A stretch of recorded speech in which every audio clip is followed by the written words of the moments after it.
It's Chris Avalon Unfiltered, bitch.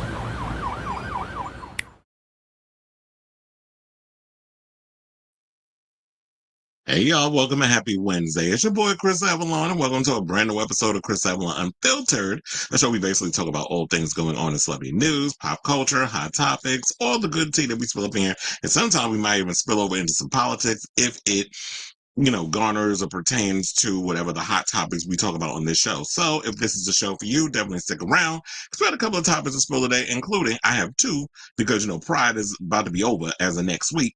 I got two homosexual reviews, one being I'm Your Venus, which is the documentary about Venus extravaganza that I just saw last night on Netflix. I want to talk about that. Plus we got to get into, I got a lint on my damn microphone. I was like, let me move that. Plus, I finally got around to watching Noah's Ark. So we're going to talk about that. Plus, James Dean has an upcoming biopic where they're going to talk about his same-sex romance. We got a lead on that. So we'll talk about that. I don't know why, but Kim Kardashian, well, this does sound kind of appropriate for her, but Kim Kardashian is producing a live-action Bratz movie and wants to play the villain. So we're going to talk about that. Plus, we have an update on the Newsboys. They said they've been dropped from their label. People have been canceling shows with them. Promoters don't want to mess with them after that whole Michael Tait situation that came out. So we're going to bring that up. Offset is revealing his celebrity crush. I'm sorry, but we need to protect her at all costs. Anybody who's in this industry that got a vagina, keep them away from Offset and his community ping. So we're going to talk about that. Plus, Miley, Cyrus, and Naomi Campbell's being dragged by fans and saying that it was rude at a meet and greet. I think it was in London when this went down. Diddy apparently is out here threatening, for Lopez and saying that she should have been having his back and testified on his behalf in court. This is according to the Daily Mail. We could take that with a grain of salt, but we're going to entertain the mess when we get to that topic. Also, we have an update on the multiple charges against him. Apparently some of them got dropped, and we're going to get into which ones. Then this old Syrian bitch over there at The View. Yeah, I found out what her nationality is. She's Syrian.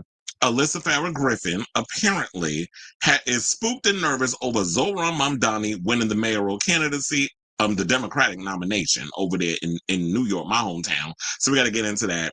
And I'm going to read her down to the ground in regards to her misinformed Zionist propaganda bullshit that she be talking about. Look, damn, not even 3 minutes, you're already cussing. We'll get into that. Plus, Amina Buddafly. Remember her when she was on Love and Hip Hop alongside Peter Gunz? Well, apparently she revealed on social media that she's homeless and living back with her parents in Germany. And I guess, actually, Peter Gunz said that he thought their whole reality show sharing all their business was over and done with. And so now he feels like he's got to do a live on IG and respond to the stuff Amina is saying. So we'll get into that. Plus, Pedro Pascal, I'm sure y'all probably be wondering, with so much going on with Pedro Pascal, why he doesn't ever talk about his personal dating life. We don't know if he's into men. We don't know if he's into women. We don't know, what his whole stat is on relationships, because he keeps that real private. So he's actually opening up about it. So we'll get into that topic and a whole lot more. So before we get to those topics, if you could please do me a solid and hit that like button. If you are new to the channel, hit that subscribe button, and also be sure to smash the notification bell so that way you know when we go live with a brand new episode of Chris Avalon Unfiltered. We'll also be putting timestamps in once the show is done, so that way those who come in after the live will be able to just click over to whichever topic that tickles their fancy instead of having to sit through all the banter we do on this show. Also, look, I finally got my little mason jar thermal situation. It's glass. I'm mad because I already got a crack in it. I think they cracked it on the way over to the delivery, which was yesterday. But I'm living for it. They gave me a metal straw. They gave me all. It's cute. It's heavy. I gotta be careful with it so I don't accidentally break it and have a final destination moment. But I'm already mad. It got a crack in it. And it's called a bear wide mouth, and it's 40 ounces. So I can stick a whole 40-ounce beer in this bitch with some ice. I may actually do that during the show one of these days. Come on. No, I don't want to be drunk. I got to be professional when I'm talking to y'all. But it would be cute if I was on here a little saucy, right? And I'm not talking about the Santana. So, yeah, so that's why I just want to let y'all know. Yeah, I finally got my little mason jar thermos thingamajig, because I've been saying that I wanted one, but I didn't realize it was going to be a 40 ounce. I didn't read it. I just said, oh, this is cute. Let me just order it. And it was like $15 from Amazon. So, yeah, there's that. All right, so what are we doing? Okay, I do see a lot of comments in the chat. I will get to those. Y'all know the usual. after I get through the first topic. Let me hit my banner. Without further ado, let's get into our first topic. Let's talk about I'm Your Venus. So I saw a couple of friends of mine posted on social media that they were watching this, and I'm like, where is this movie at? And I saw somebody said Netflix. So I was like, ooh, let me run over there, because I was busy catching up on all my political stuff, from my pundits. Shout out to Kyle Kalinske, shout out to Sabby Sabs, and I've been following this whole Zohran Mamdani situation, which I'm gonna get into later on when we get to that views topic that they was talking about this morning. So, but in the meantime, so I saw that somebody had posted something about I'm Your Venus. I had seen it a couple of times that it was popping up. So I was like, let me actually go over to YouTube and watch it, because I didn't really know what the movie was about. Because for those of you who are not familiar who Venus is, it's basically, I'm your Venus, I'm your fire, your desire. Her name was actually taken from that song. And they actually tell you in the documentary, one of the women from the house, someone who was good friends with Venus, how they helped her come up with the name Venus, because they were going through a bunch of different names, but then when she heard Venus, it clicked. And so basically what who Venus Extravaganza was, if you ever saw the documentary Paris is Burning, which I'll call the quintessential homosexual Bible,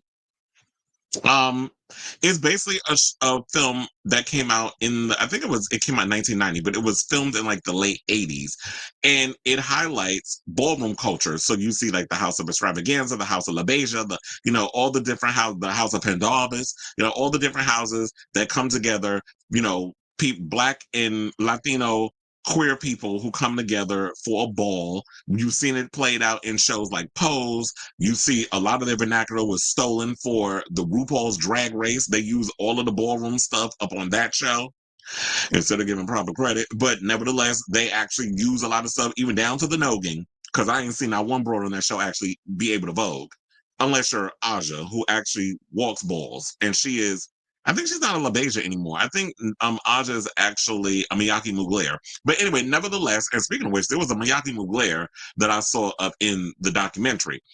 But anyway, so that's what it's about. And one of the people that was in the documentary was none other than Venus Extravaganza, this petite little, and I didn't even know what her nationality was until I saw this documentary. She's Puerto Rican and Italian, a trans woman, and we live for her because she came up with so many iconic lines. It was like, you want to talk about reading? Let's talk about reading. And then what was the other? Oh, you just can't take it. You're just an overgrown orangutan. Like that, a lot of that and those lines and stuff, like iconic lines, came from Venus.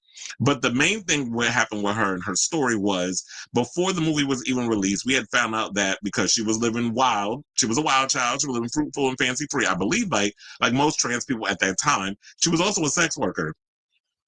And all she wanted in her life was like to be married and have the husband and the white picket fence and a beautiful house with the washing and dryer set. Like she says all this in Paris is Burning, and they actually pulled clips from Paris is Burning in this documentary. And so she went, and I believe what happened was they had found her unalive in a hotel room under a mattress. She was strangled, apparently.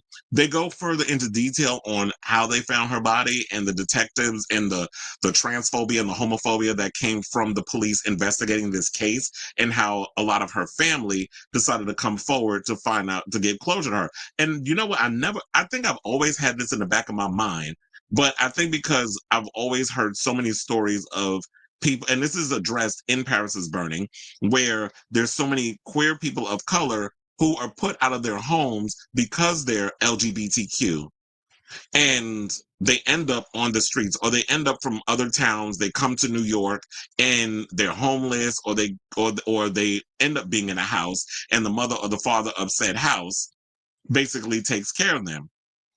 But also these kids are out here trying to survive, so they're hanging out on the piers, which I actually did when I was growing up in the late 90s into the 2000s. I was down at the piers hanging out with all the ballroom girls and all the LGBTs and all that other stuff. But luckily enough for me, I had parents who, when I came out of the closet, didn't abandon me and all that stuff. So I'm a rare one, and I know there's people who have that. And funny enough, when they talked about it in this documentary, a lot of her siblings, which were her brothers, and I believe her niece, actually were the ones who were pushing forward with trying to go and find out what had happened to Venus. So that's what this documentary is about. It's about what happened after. Did the family actually go and want to find out what happened to Venus, her being murdered? Because the story is always, and I think I was trying to get to this, but I was getting sidetracked. that a lot of parents put their kids out and don't support them. So therefore, if a child ends up dead or whatever, the parents don't care. But Venus was in a different situation where she actually had family members that cared about her. Until there's a scene in there with the David extravaganza, not the David from that danced for Madonna during the Vogue era. There's another David extravaganza that pops up in this movie.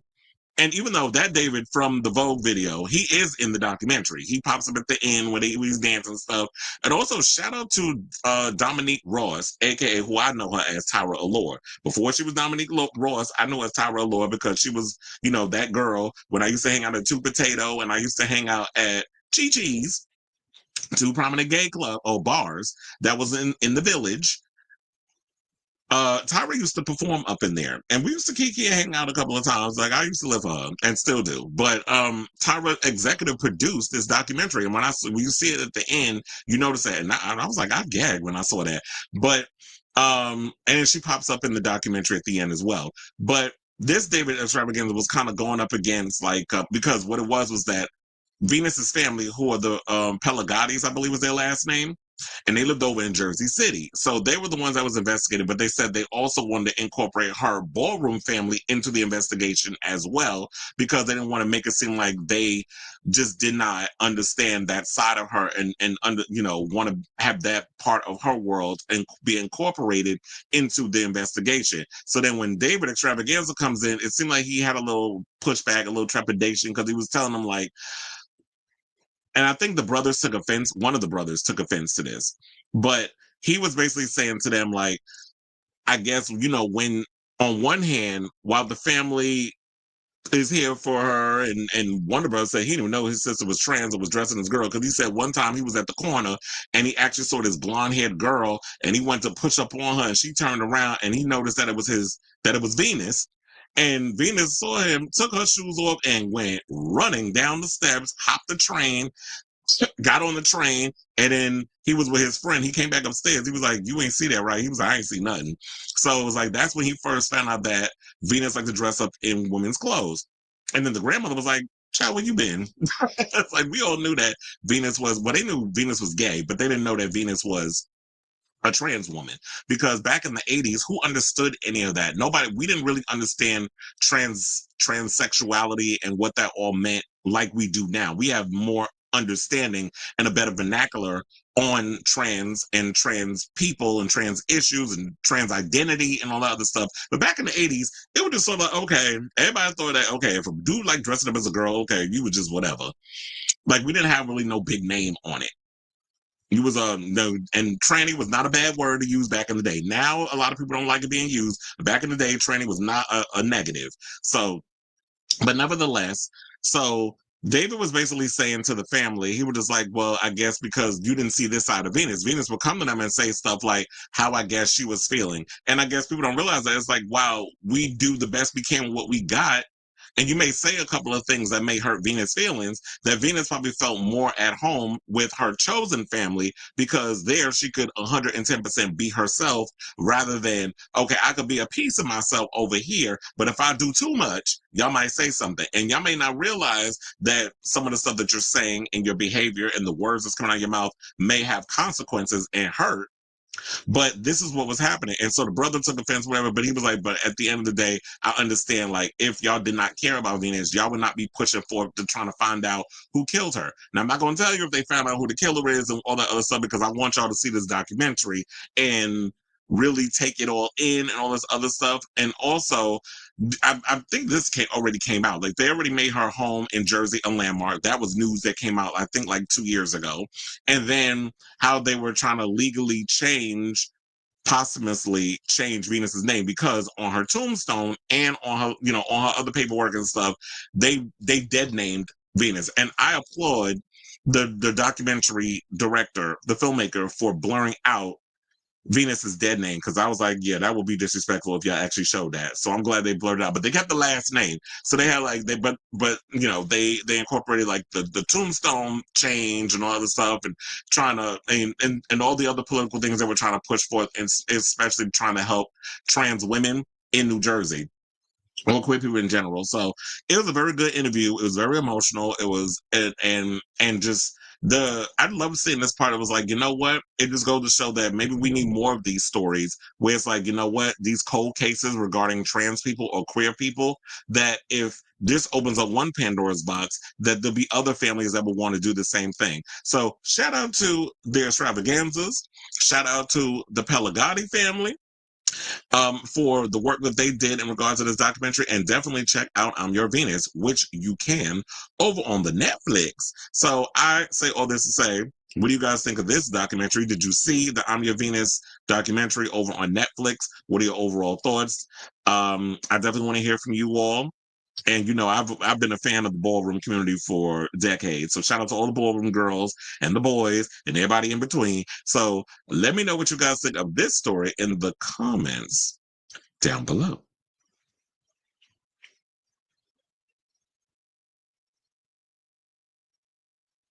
You said, congratulations to Zohran, my favorite political channel. Let's Talk Elections is already calling this the start of the Democratic Tea Party.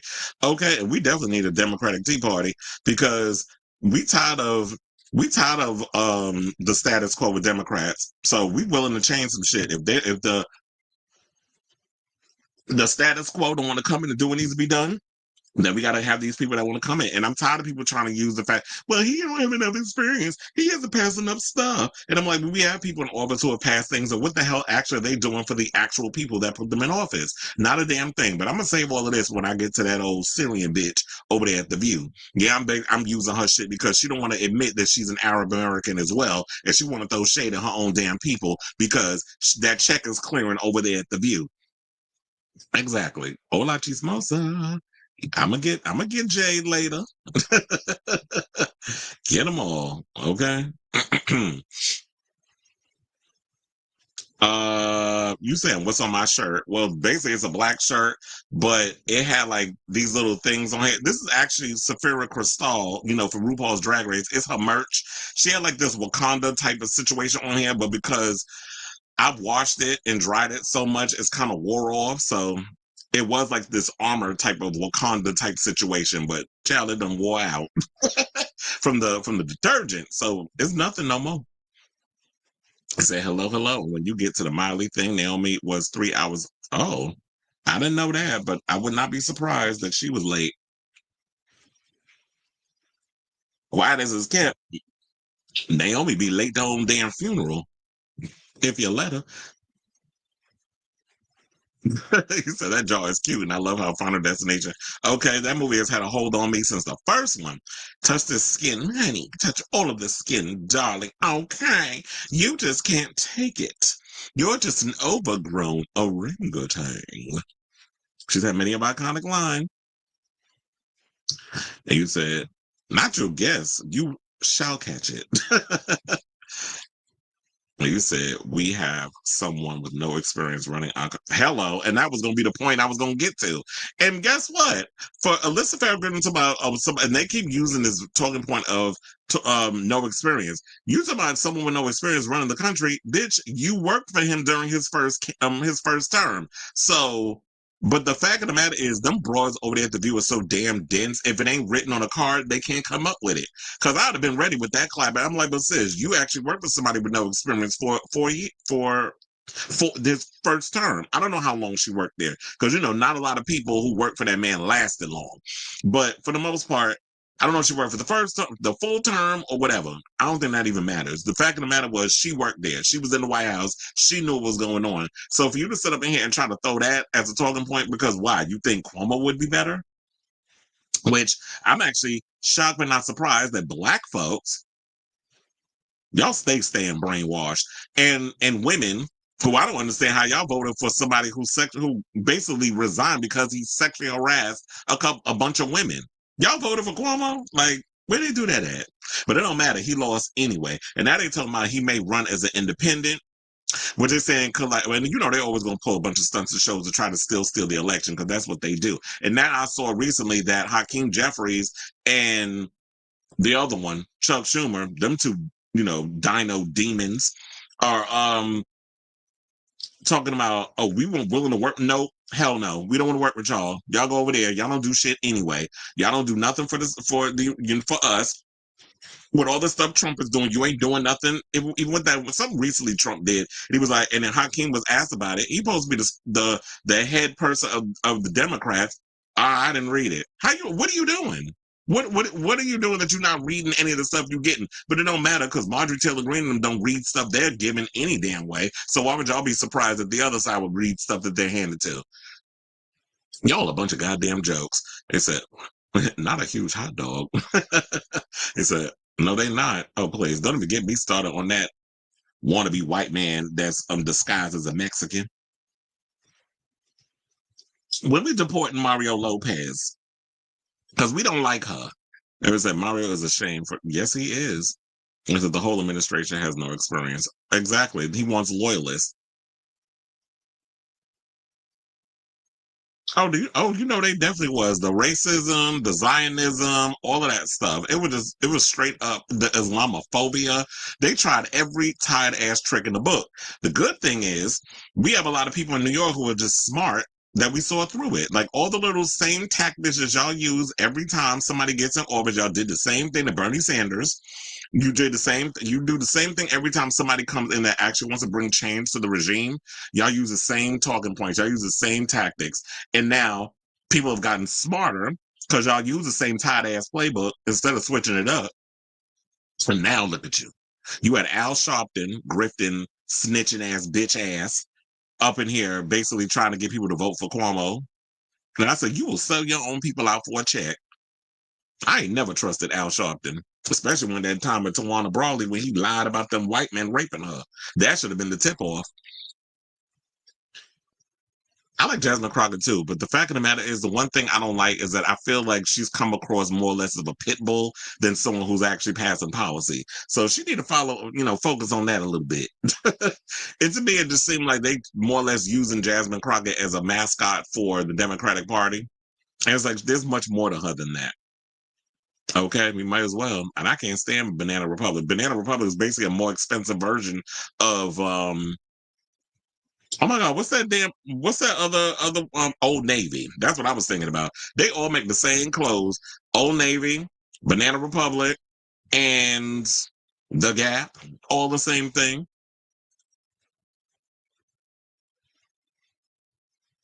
Yeah, he can't run for president. But the one thing I do hope that Zohran doesn't do is become Obama because a lot of his policies and stuff, as y'all find out years later with the war and all other stuff and becoming more or less the deporter in chief, he deported more. He's probably like the biggest person who's deported people and how they talk about with him in the wars. I wouldn't trust. I just hope that Zohran doesn't follow in that direction. I hope he also doesn't decide to work across the aisle, reach across the aisle and work with people like Hakeem Jeffries and Chuck Schumer, who are more indebted to corporate billionaires, APAC, and Wall Street than they are us, Americans. Or since we're talking about New York, we should just focus on New York. Because the one thing I'm tired of people also is bringing up, like even that recent tight ass Stephen Colbert interview, and you tried it, sir, with those questions, especially about the Israel questions. I'm like, is he running for mayor in Tel Aviv or is he running for mayor in New York? Because we should be focused on the mayoral candidacy here and not worrying about what's going on in another country. Last I checked.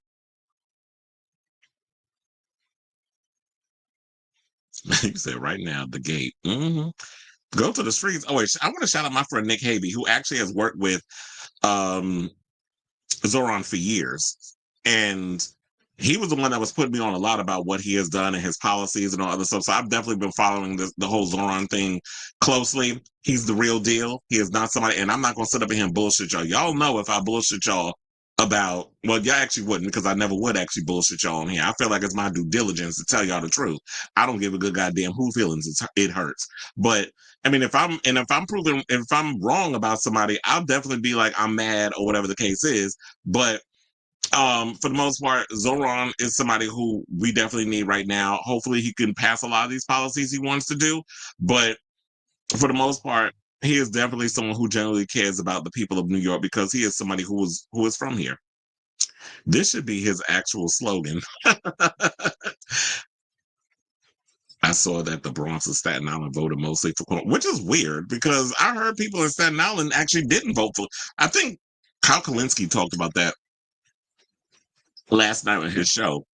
when he broke the news that he won, he was like, I think the Staten Island, but I wouldn't be surprised if Staten Island did overwhelmingly come out for him, because I work at the Garden. I actually worked with someone who was from Staten Island, and he was like, "Oh yeah, I'm voting for Cuomo." I was like, "Yeah, y'all voting for stuff because it's the typical. He's familiar, a nepo baby, the name." But what did he actually do for New York as a governor for the 8 years he was the governor of New York? I'll wait. That y'all actually be proud of. That's what I was saying. They might as well give Ginger, because, well, I already done spoiled to y'all who the top two is. So, if this is stuff that they want to pull to give it to her, then I think, I was going to say, I might not watch RuPaul's Drag Race anymore, but it might be hard to pull me away from that show. Because when you watch something for so long, it's hard to, like, quit it. What was that movie with that line where they said, "I can't quit you"? Was that, Brokeback Mountain? You said the Bronx has no shade. It looks like they didn't vote because they exhausted. The fact of the matter is, a lot of people didn't really go out yesterday and vote because, yes, it was like 100 degrees outside. Actually, 100, because I was getting work done in the house yesterday. So it was like 100, and I think it was like 105. Child, I did not go outside. I went outside today because I need to go get me something to eat. And literally at 10 o'clock, it was 95 degrees. I said, "Oh, hell no." Then I had to take my dogs out. I was like, "No, ma'am. It's a little too cold. I mean, it's a little too hot. I don't like, I feel like we've been lied to. The summertime is all a lie. I don't like the humidity. I don't like the excessive heat. I prefer spring and fall. I don't like the summer. And I was born in the summer. The end of the summer, which would be in September. But I hate summer weather. Hate it, hate it, hate it, hate it, hate it. I don't like being outside, even though I work at an outdoor venue, especially if I'm at City Field. I just don't like that just nagging heat. This makes I feel cranky and stuff. But you said, if only, but I doubt that'll ever happen. Not Baby Back Mountain. I do love a Baby Back Rib, though. I hope not. And if she does win, I'm unfollowing so many queens from the show and going to start watching Love Island to fill my show. It's a lot of I've noticed there's a lot of Gen Zers that love Love Island. I have not gotten around to watching that show. I just feel like unless y'all start to create something unique, like a gay dating show that I would love to host, by the way, that'll be the only way you're going to get me to watch like a dating show, is that if y'all did something like that. And of course, I was hosting it, like I said. But, oh, you know what also came out that I got to watch? That King of Drag show. I think that came out yesterday. And it looks like it was a closed primary, so the people registered independent was denied to do. I don't know. I feel like when it comes to, if you register independent, you can. I've known people that said that I register independents, but I could vote. They'll vote Democrat or they'll vote Republican. They don't necessarily mean they're going to vote for a independent, which is weird because it's like you're independent registered, but then you'll vote for either side.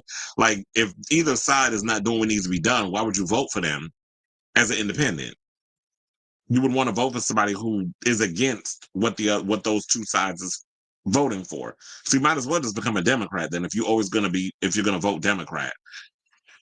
I just don't understand the whole political, like the mindset of how people vote, but that's how people vote.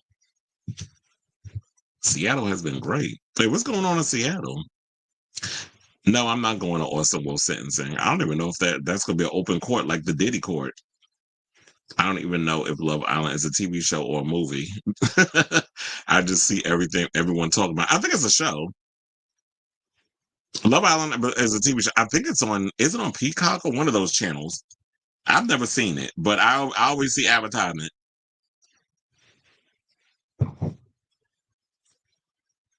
Fire Island Bottoms. Like, that'd be a show I love to host. One top and a bunch of bottoms. You got to choose which bottom you're going to bang at the end of the finale. The Austin Wolf hearing is, well, I've heard it's September 9th. I've also heard it's September 29th, so it might be one of those 2 days. And then I had somebody try to jump in my comments being cute, and I had to read them because they had the nerve to come in and talk about, well, if you actually did the research, then you would know that this is the amount of time that Austin Wolf is going to be getting. I'm like, first of all, you don't know how long Austin's going to get until the sentencing is given. And also, just like you telling me, Google is your friend as well. And I looked in I cited three different sources to come to my conclusion on what was in the whole story thing. So that's how I came up with all the other information that I came up with. So I hate when people come on here and try to tell you how to do a job. And it's like, if you feel like you could do it better, then why don't you start a channel and actually do whatever type of math you want to do on your channel. Don't tell me how to do shit on mine. Especially when you're not giving me no super chats and no super stickers. So you just a bystander coming in here, not even a usual guest of the show that's commenting. Exactly. You're talking about Seattle, where the weather's been fair. I've heard that other places it hasn't been really hot either. I heard Sabby Sabs told about Boston wasn't that hot either. Yeah, we getting everything. And then I heard that there was something that a friend of mine posted that stated that New York is I forget the term of it, but they're talking about that winters in New York is I guess the weather is gonna be more tropical. So I'm a little nervous because Manhattan is an island. A lot of New York is surrounded by water, and you're gonna get all that water, those tides coming up, where it's gonna, if we ended up underwater, that's gonna be scary because all the ice glaciers and everything is melting. New York I have noticed, has gotten much warmer. Even our winters, like I don't even be wearing a coat in the winter. I'll either wear a sweater, which is like California weather almost, or I wear a jacket. So don't really be cold out here. Or for fashion purposes, I wear like a cute little jacket with a scarf. I've always wanted to go to Seattle ever since I watched not iCarly. Oh yeah, well Seattle I didn't know was like the home of grunge music. Not Beautiful Swans, chill. It's definitely gonna turn into Day After Tomorrow. That stupid movie. I mean, I was entertained by it, but yeah. Anyway, let's get into our next topic since we're doing reviews and things. And let's talk about Noah's Ark. So I finally got around to watching. I forgot who in the chat asked me if I watched Noah's Ark, but finally I decided, you know what? Let me make it a double feature. So the first one I did was I watched I'm Your Venus, and then after that I watched Noah's Ark because I love Noah's Ark. It was very rare that we actually had this, like the only series that we've gotten that features an all black queer group of friends where we saw on our TV screens, especially with Logo, with their 2 seasons. Then we had Noah's Ark Jump at the Broom. Then they did the Rona Chronicles, and now we had Noah's Ark the movie, which to me I felt like was way too short, and I felt like a lot of the storylines weren't really that fleshed out to me. Or maybe this was just like some sort of a Patrick and Pope made it as some sort of a pilot for eventually Paramount to pick it up. But I'm hoping that if enough people watch it, that Paramount will see that there is an audience out there that's hungry for this show, and they'll be like, you know what? Let's actually greenlight a Noah's Ark series, which I really feel like there's definitely a void where we need that queer representation of color on TV. I don't know why networks are just not understanding that people who live diverse lives want to see diverse stories being told, and we just don't have any of that. And it's unfortunate, but I thoroughly enjoyed everything I saw from there. Like the gang was all back. It was great to see Noah. It was great to see Wade. It was great to see Alex, Chance, Ricky. It was good to see Trey came back. Trey still looked the damn same. And I was looking at, although Ricky, when I was looking at him, if you look at that picture, I was like, Harpo, who this woman? Because he looked like I don't know, did you have a little work done on that face? Because she was looking a little, like a little tweakerization was going on.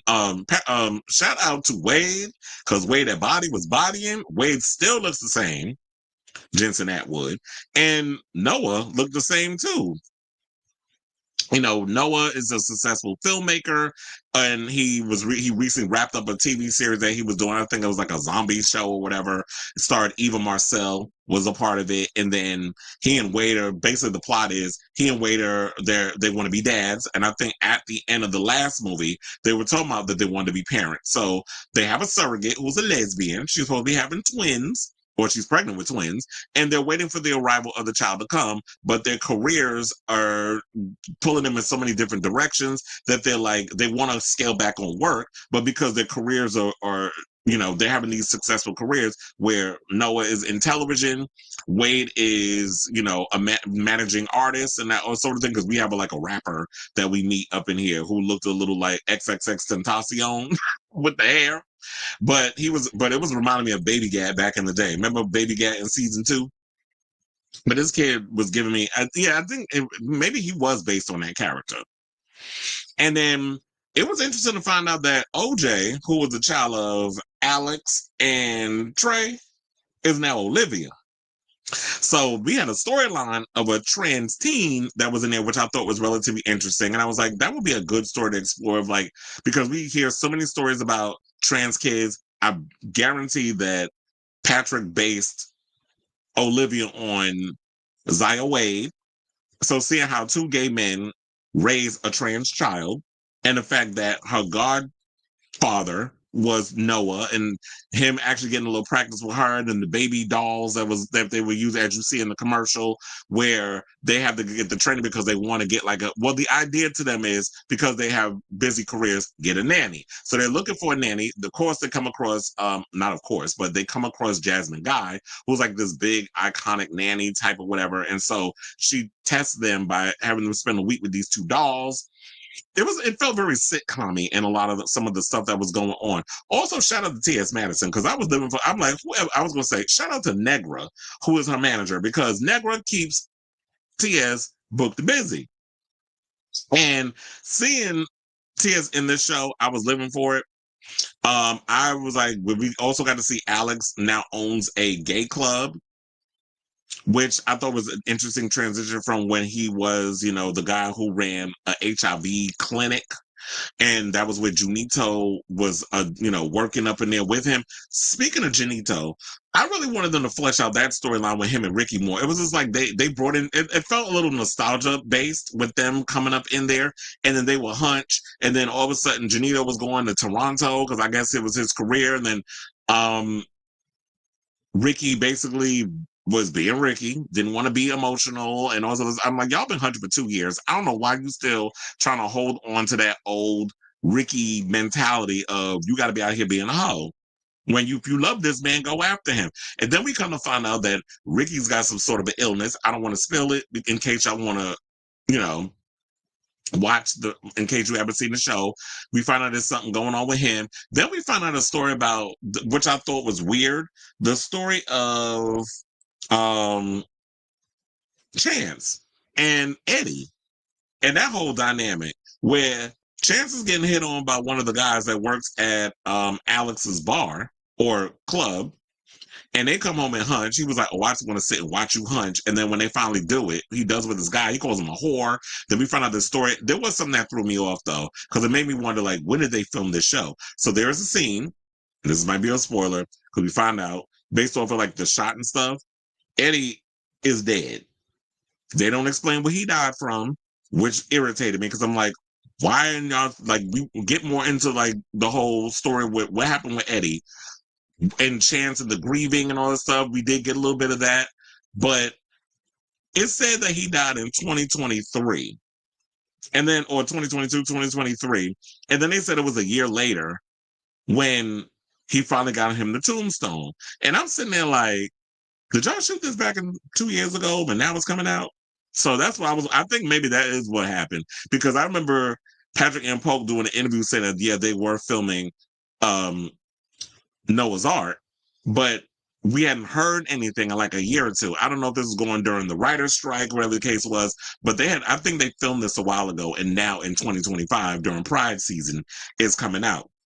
So seeing all of that was great. I love seeing Alex and the drag numbers. I felt like maybe, although I love seeing the drag numbers in the show, I really wish that I felt like it was a lot of filler with that, because they didn't really flesh out a lot of the other stuff. But I feel like maybe they were doing that because maybe there was a specific budget they were given. There were certain scenes that they couldn't do. But I felt like y'all could have did a lot more scenes where you could have fleshed out a lot of the storylines, especially like I said, with Ricky and with Chance. I would have liked to have seen more stuff with them. Alex and Trey and what was going on with their child, we got a little bit of taste of that.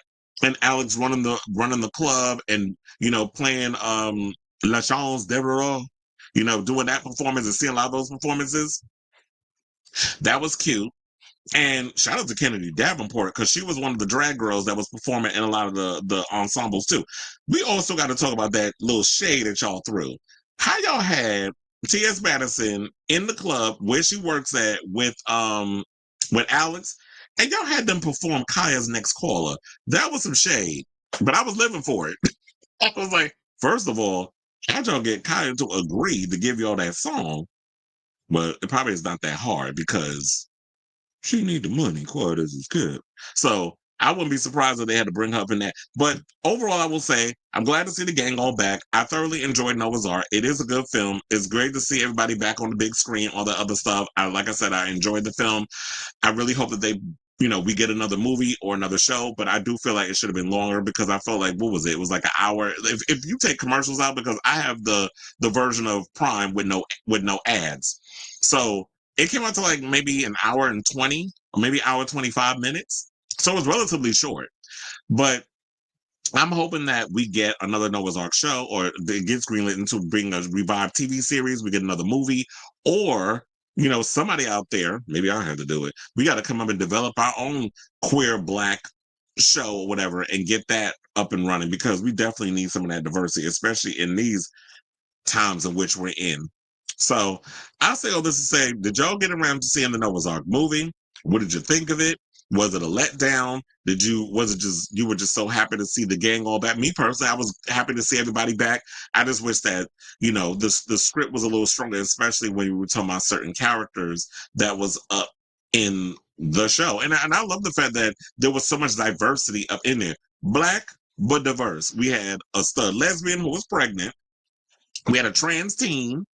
We had the regular gay crew. We had the drag queens. It was just a hodgepodge of everybody. So shout out to Patrick Ian Polk for keeping it Black, but also keeping it diverse. So let me know what you guys think of this story in the comments down below.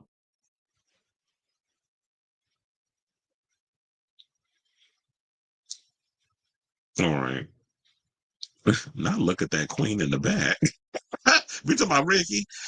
Yes, Queer as Folk was yes, it was, Chair. And that was the only thing that I didn't like about Queer as Folk.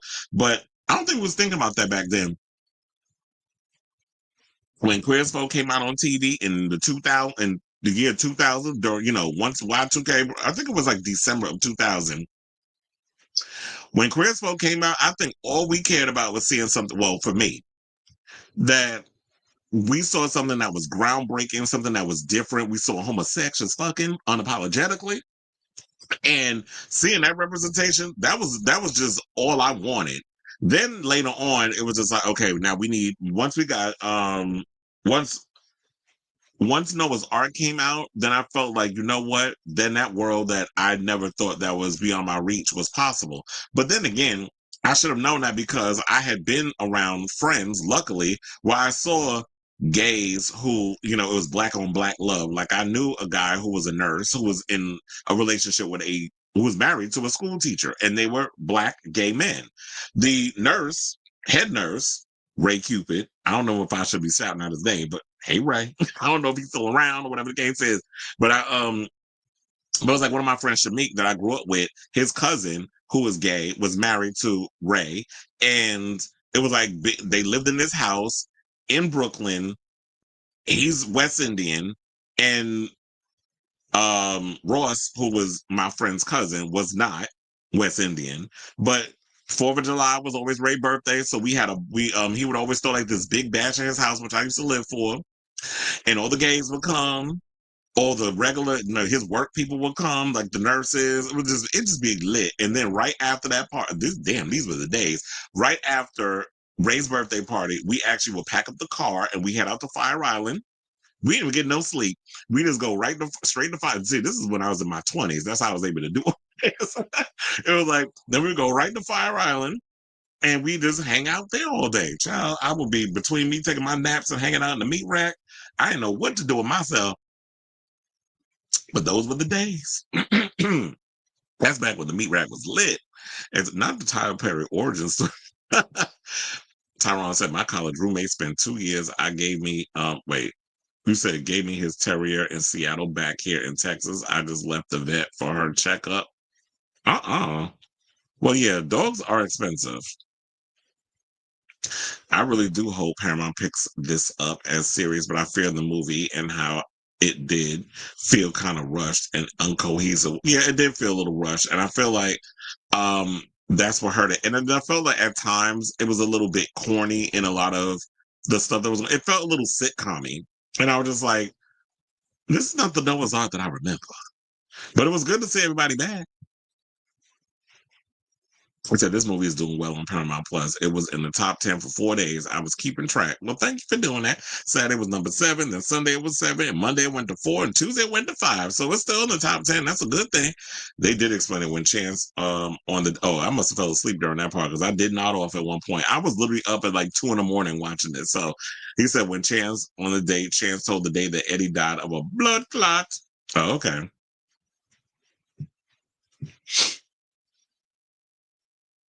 Is it? Because Drum Dum said he liked it. There's a couple of people out here. I feel like the reviews is mixed, and he's a horror movie fan. He said he didn't like the first one because it was like horror light, like it felt very much like PG-13 type horror. But he said this version with the Terminator 2 angle and stuff, he said he liked it. And then there was some people out here that said that they liked it, and then there's some people who said they didn't like it. Just like there's some people out here that's bashing Jurassic World, and there's some people that said that they enjoyed it. So um, and it said, and go with super gay marketing and action. I mean, if you watch the trailer, you definitely see it's gay coded. Hold on to your vaginas. Who else is that geared towards? I mean, the girls will like it, but the homosexuals gonna eat it up too. Like this, it's definitely gay coded. So, um, but everything. Look, straight people. Sometimes y'all gotta realize everything ain't for y'all. Yeah, I know it was filmed in Atlanta because I watched the credits, and it said at the end it was filmed in Atlanta. But there's some. I love Noah and Wade's house. Okay, so it was 2 years ago. He said from that pic, the one that plays Ricky does look like he had some work done. Whatever that tactical procedure is called that pulls the face and slants the eyes. Oh, it's meant to be. It's up for me. Oh, okay, or up to you. It said there were so many shows I want to watch. Noah's Ark, Queers Folk, The L Word. Funny enough, I used to. Those were the. I think because we were so hungry for. Well, I was so hungry for queer content. Those were all the shows I did watch. I watched every season of Queers Folk. I watched The L Word. I didn't watch the real L Word, but I watched The L Word because I was like, how do lesbians live in? And I used to live for Shane because Shane was basically the lesbian version of Brian Kenny. And we had Bet and Tina, and then of course Pam Grier was a part of the show, so that was another reason why I watched the show. So a lot of those shows are good, but the only thing is, luckily, I have all the box sets of Queers for, except I think I'm missing season 4. I gotta buy that one, but I got all the seasons of Queers Folk. And the only reason why I bought the box sets is because I can't watch the one on Paramount Plus because they changed up all the music. And the music part of Queer as Folk with the mega clubs and the circuit parties, like that was my era. So me going to those parties and stuff, if you're gonna put in some corny, horrible version of those songs that I was living for in the clubs, like the songs from Anaya Day and Amuka and all those other girls, and even Yoko Ono. Like we couldn't take Yoko Ono, but the remix of one of her songs, "Walking on Thin Ice," bitch. Let me tell you, y'all need to hear that song. I forgot who did that version. Might have been well, I gotta look that up. Who did that remix of Walking on Thin Ice that I was living for that was in the show. But and I remember buying like the CDs where it had the music of Babylon on it.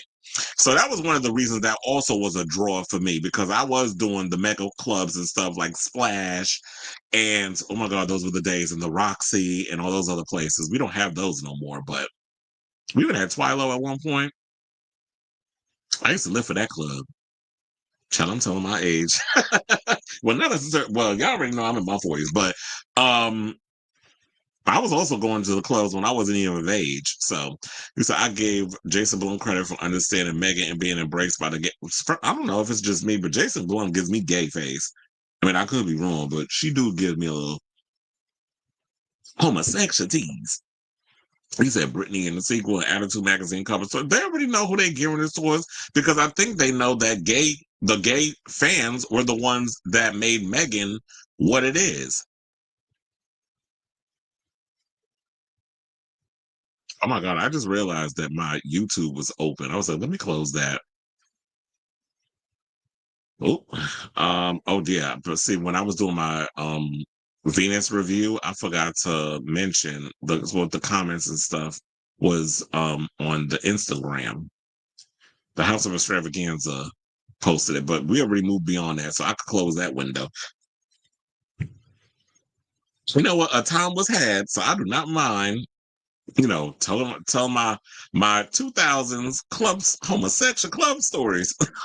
He said, yes, please hit that thumbs up, y'all. It definitely helps because guess what? I just checked my account and I saw the amount of money that I made from doing these videos and YouTube.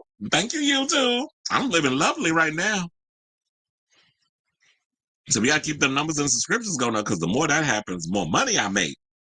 And then I can put more into the show because I do want to get a new microphone and all this other stuff. I do want to kind of make enhancements. I'm still keep it simple because that's basically what y'all want. Y'all here for the personality. Y'all here for the funny, the roast and the gags and this mouth. I don't want to get a little too fancy with the show. I feel like me keeping it simple definitely helps. Whereas like I kiki with y'all, put up the pictures, read the articles, give my opinions, and keep it moving. But I do want to get more ring lights and stuff and a better microphone. Even though I've had people tell me my microphone sounds a mess and it sounds like I'm on a phone. And I'm like, really? Because I be listening back on the show and it sounds fine to me. And I don't hear y'all complaining. He said, now the meat rack is, child, yeah, it's boring. He said, wish I experienced it back in the day. By the way, well, we're going to have to figure that out because I need to know if I'm not working July 4th, maybe we can go out there around that time. So we'll have to see. But so far, I don't think I am working. But I gotta wait for my schedule for City Field to come out. There ain't nothing going on at the Garden, but City Field has stuff going on. Not until like the week of the 11th. That's when the Garden picks up again. They said, I'm just glad Noah's Ark reintroduced folks to Whitney. Yes, honey. Because when they performed that song and she came out with that Whitney wig, it was a rap.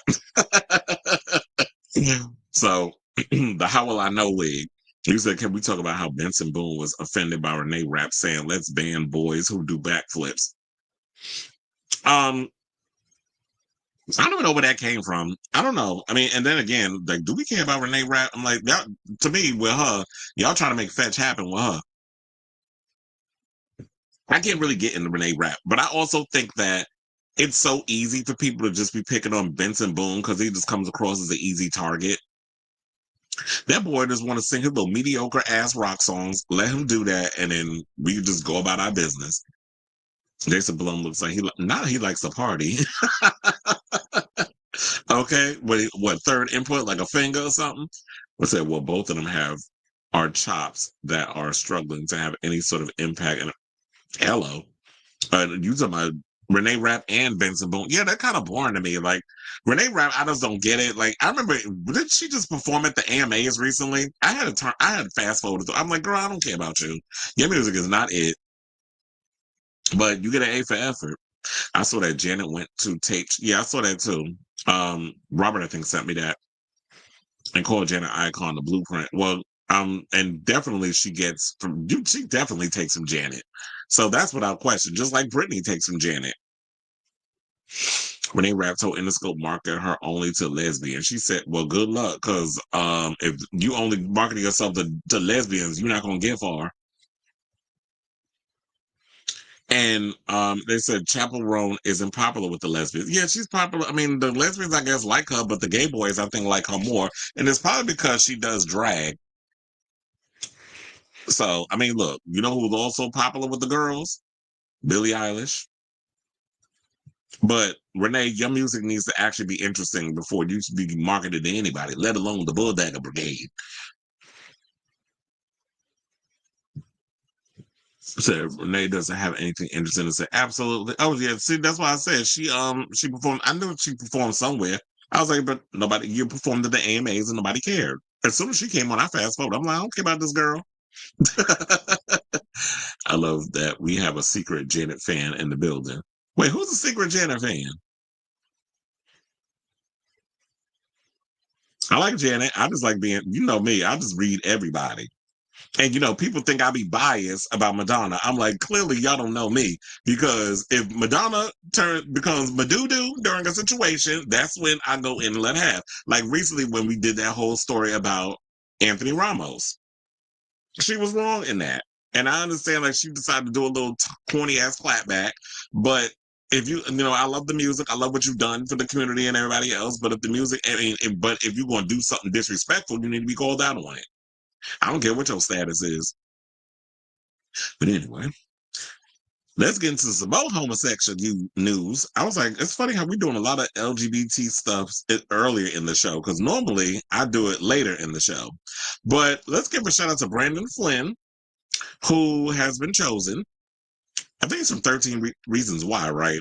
So yeah, he's been cast as the late legendary actor James Dean in the feature Willie and James Dean, according to the Hollywood Reporter. Writer director Guy. Why does that name Guy Guido sound familiar? Hold on. I'm like, I know that name. He's a film producer. Oh, because he directed something called Madonna and the Breakfast Club. That's why I was like, why does that name sound familiar? That's why I was like, I knew that name sounded that's why I was like, it sounds about right.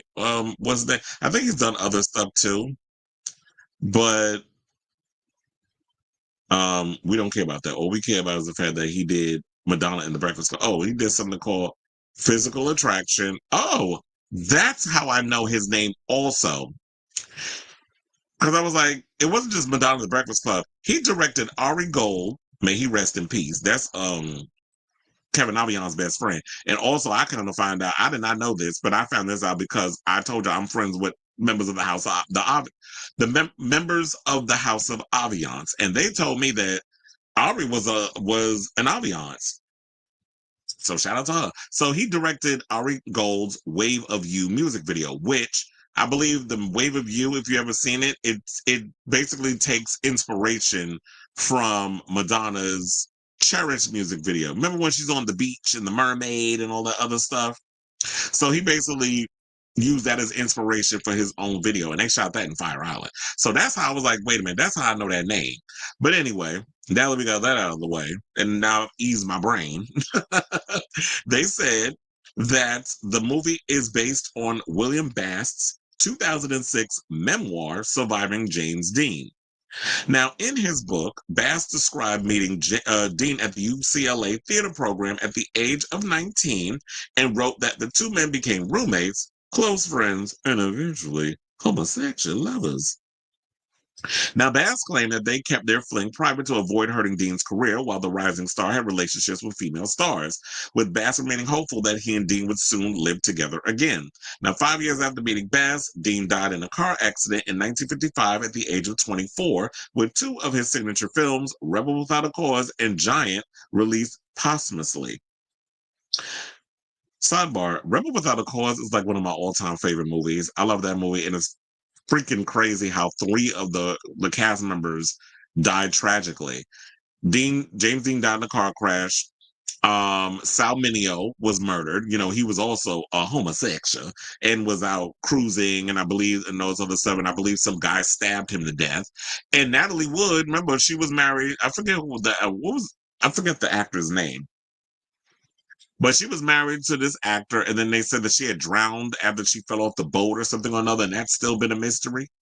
So yeah, they all died tragically. But anyway, so they said Guido's script is set from the first meeting between Bill Bass and Dean to the actor's death on September 30th, 1955. Bass died in 2015 at the age of 84. The film will focus on Bass and Dean navigating their evolving relationship and Bass coming to terms with being a homosexual during the 50s. Saying this is not a traditional biopic. This is what Guido said, who spoke to Bass back in 2011, saying it's a tender and sometimes tragic story about two young men who found each other in a time and place where being seen, truly seen, came at a cost. Brandon Flynn brings both the fire and vulnerability this role demands.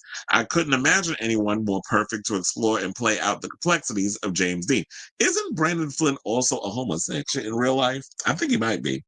Y'all can drop it down in the chat if he is. Now, as Flynn said, James Dean is like the known unknown. His short life is left behind just 3 films, a mountain of photographs, and a cultural mythology we keep trying to decode. The film is a beautiful attempt to truthfully understand who he truly was, not just the icon, but the man. Now, Flynn is known for roles in such series as Ratchet and Manhunt, and features including The Parenting and He was also in the Hellraiser movie. I think it had to be the recent one with but yeah, the recent Hellraiser remake that they released on Hulu. Now, the actor praises Willie and James Dean's script for humanizing Dean rather than taking a sensationalist approach, saying, quote, "It highlights how Hollywood has historically forced LGBTQ people into performance even in their personal lives. The story dares to present James Dean as a man with real complex relationships, and I think there's power in that truth." Now, Guido, who previously directed the Hulu feature Madonna and the Breakfast Club, has been meeting with potential producers, Kerry Bardin and Paul Schnee of Bardin Schnee Casting Agency are leading the casting process as the film continues to search for performers to play the sensitive and intelligent Bass and his glamorous single mother Bernice. So maybe I can get Jonathan Bailey to show up in there. We love Jonathan Bailey in our screens. But I actually like this idea. As I said before, I'm a big fan of James Dean, even though we didn't know much about him. And the fact of knowing that he was someone who had relationships with men, I don't necessarily know if he was straight up homosexual, if he was bisexual, or he, or the thing was he got with women because, like they were saying back in the day, like, with Rock Hudson, we all knew Rock Hudson was gay, but and Anthony Perkins, who actually had children, and his son's a filmmaker now. I ain't seen that one good movie from Oz Perkins yet, but nevertheless, that's anyway. Let's get back to this. Like, why am I ending with this tray? But when it comes down to it, we don't necessarily know what his sexual purpose was. Like, if he was gay in real life, or if it was like he was getting with women because it was the Hollywood thing to do in the 50s with the whole celluloid closet situation, where it's like you had to behind the scenes you was a homosexual, but in front of everybody you had to put on airs and pretend you had a girlfriend, and even the studios would hook you up with these fake relationships so that way you could work for the studio and get work, and that way you wouldn't be discriminated against and be out of work because you were a part of the LGBTQ community, which we've already heard. Like, if you've ever seen stuff like the Celluloid Closet and other documentaries and movies, that there were a lot of actors who ended up suffering. I think like Tab Hunter went through it with the studios and all that other stuff because they found out he was gay and all this other stuff. Well, the public did, or he was outed by the blogs. I mean, the blogs. What am I talking about? There was no blogs back then.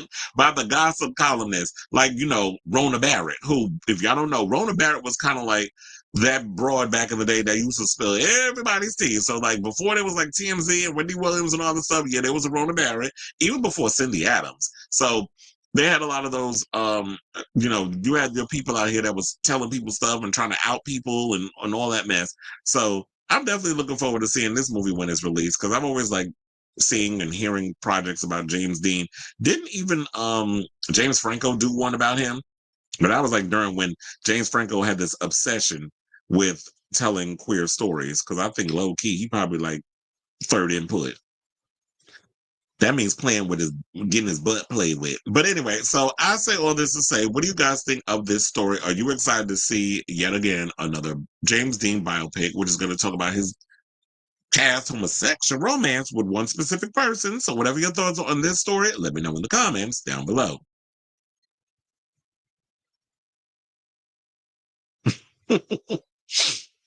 Okay, hold on. Because I was like, where am I at? You said I was talking about a certain song with a Madonna. Oh, he said Madonna said Rocco forced her to go. She said take the nanny. He wanted mommy time, so I see why Rocco. Well, look, that's not. Well, that's her damn fault. Because if I ask you to go with me somewhere, you're gonna be stinking, be on your damn. I don't gotta go. So now I'm gonna just be here, and be on my phone. I'm gonna be mad at you in the end. So you're not gonna sit up here and blame Rocco. You still could have just given the show your undivided attention. He also dated Madonna and was in Madonna's first band. Oh, was he? God Guido? How did I not know that? Oh, maybe I did know that. I just forgot. That's why I was like, the name was familiar. But anyway, I'm very interested in this biopic, but I hope it reaches a wider audience and it doesn't just become a stone. Well, actually, I don't think the homosexuals cared about the 2015 Stonewall. In fact, a lot of the gays were pissed off with the 2015 Stonewall because it was inaccurate, especially when y'all had a white man be the one to throw a damn brick through the window. We all know it was a trans woman of color who did it. So when they tried to whitewash queer history in that movie, which I think was done by Roland Emmerich and Dean Devlin, they were behind it. The same people that did that Day After Tomorrow. It's funny how that all comes full circle, right? So when they made that movie. That movie is blasphemous. Like, I refuse. I still have never seen that movie, but I've seen clips and I've had people talk about it. But when I heard that blasphemy that they put in, I saw, which I'm not going to do is sit up here and make it seem like white people were at the forefront of what happened during the Stonewall riots. You're not going to rewrite history. No, ma'am. So, the gays didn't care about that movie, which is why it flopped. Oh, he was? Oh, you talking about? You talking about Flynn, Brandon Flynn? He was the. Oh, I forgot he was. Child, that's a whole. Let me not. Let's keep going. I was about to say something shady. You said Key Max says he thinks the diddler is going to be found not guilty. Yeah, well, and this is where all this other stuff being dropped. If he gets out, well, look, if he get out, okay, well, get out. But guess what? Ain't nobody gonna work with you. Your whole career is tarnished. You are done. You have literally a scarlet letter on your legacy. He gay for real. We'll see. Because if he get off, they be like, y'all a piece of shit. And you know what? They probably gonna find. They probably gonna leak who the jurors was. I be like, that'd be some mean mess. And if y'all do that, press, y'all need to be sued. It said, would it help the decision go to guilty, but having the more dehumanizing go first and basically like strike? Yeah, because they did strike up. Well, we'll get to that story when I get around to the whole Diddy thing. Uh-huh. He said the general consensus is that he was a bisexual. There's a screen test where he looks at Salminio and Natalie Wood with eyes that only could mean. You know what? I wouldn't be surprised either. But he dug out Salminio's guts. When I say homosexuals cared about it, I meant that was a target audience for the Stonewall. Probably what you mean, like the same ones that went to go see Bohemian Rhapsody, which y'all know I hated that damn movie. And you said they need to do Elvis Presley next. That's why I was like, did you bring that up before and I accidentally read it wrong and I said Elvira? I was like, Elvira? And I'm sitting like, wait, where was I that I didn't know that Elvis had same-sex situations going on or same-sex relationships in the past? I mean, I guess in those days you wouldn't be surprised that you was out here sleeping with everybody, men, women. I like Zora, but why would you defund the police when the crime's already high in our city? It will be. Well, I think the defund the police thing is misinformed. That is a fear tactic that the typical Cuomo types are talking about. I think people think defunding the police is we need to just take money away and put the police force out of a job. What his stance is on the police force is let police do the job that they're hired to do. Police are not mental health specialists. They don't deal with mental health situations, although y'all call them to deal with this sort of thing. So when they get in a situation where they're dealing with someone who's having like a mental issue, whatever the case is, then they don't know what to do. So it's like, okay, do I tase them? Do I shoot them? Like, so you need to have people who are in place that know what they're doing. This is, if you need to have a cop go with them, with a social worker or someone who works in the mental health department to assist in a situation, I can understand that. Or there needs to be something put in place where you allow people who are well versed in that position to do that job. So I think a lot of there's been a lot of misinformation that has been coming out regarding the whole defund the police thing. And yeah, I think that's all I want to say now. But yeah, but I get like what you're saying is like, why would you want to defund the police? Because I also think that a lot of people think in their mind that high crime, when you're trying to defund the police, that means you want to take money out of the police department. I do also think that we need to pump money into other situations like helping the homeless people. We need to be putting money into helping people who have mental issues because we have a lot of homeless people in our subways. We have a lot of homeless people on the trains. We have a lot of homeless people who don't want to go into the shelters because if they go to the shelters, there's a lot of abuse and things that are going on with the people that they're in the shelters with. I think also some of them are on drugs. You have some of them who don't like the whole idea of being under authority and being put on a curfew. And so there's a lot of things that we have to deal with. And with our current administration, Eric Adams ain't doing nothing. And if you had Cuomo, he ain't going to do shit either. And he's set up in here trying to act like, oh yeah, I'm the only one who can defeat Trump. I'm the only one who's going to. You're not going to do shit if you was in office. Yeah. No, I'm here to give the clarification. But then also, when y'all talk about high crime, I mean, do we? Because I haven't seen any crime going on. Not necessarily saying that it's not happening or it's not possible, but I don't see no high crime happening. I do feel like when you keep trying to put things in place where the rich are getting richer and then the rest of us are trying to fight for a little the crumbs that there's left, that is where the crime is going to happen. So hopefully with Zohran becoming the mayor, that we will see some of the changes. I do feel like, you know what, let us be the guinea pigs and change some stuff up because everybody else is not willing to do it. If Zohran can come in and do for New York what Tim Walz has done for his people of Minnesota, then I'd be all the better for it. Because New York has become a place where a lot of people are just can't even afford to pay their rent. There should be no reason why a 1-bedroom apartment is $2,500. Like, why is that so? Why is a 1-bedroom so expensive? And then every year it goes up.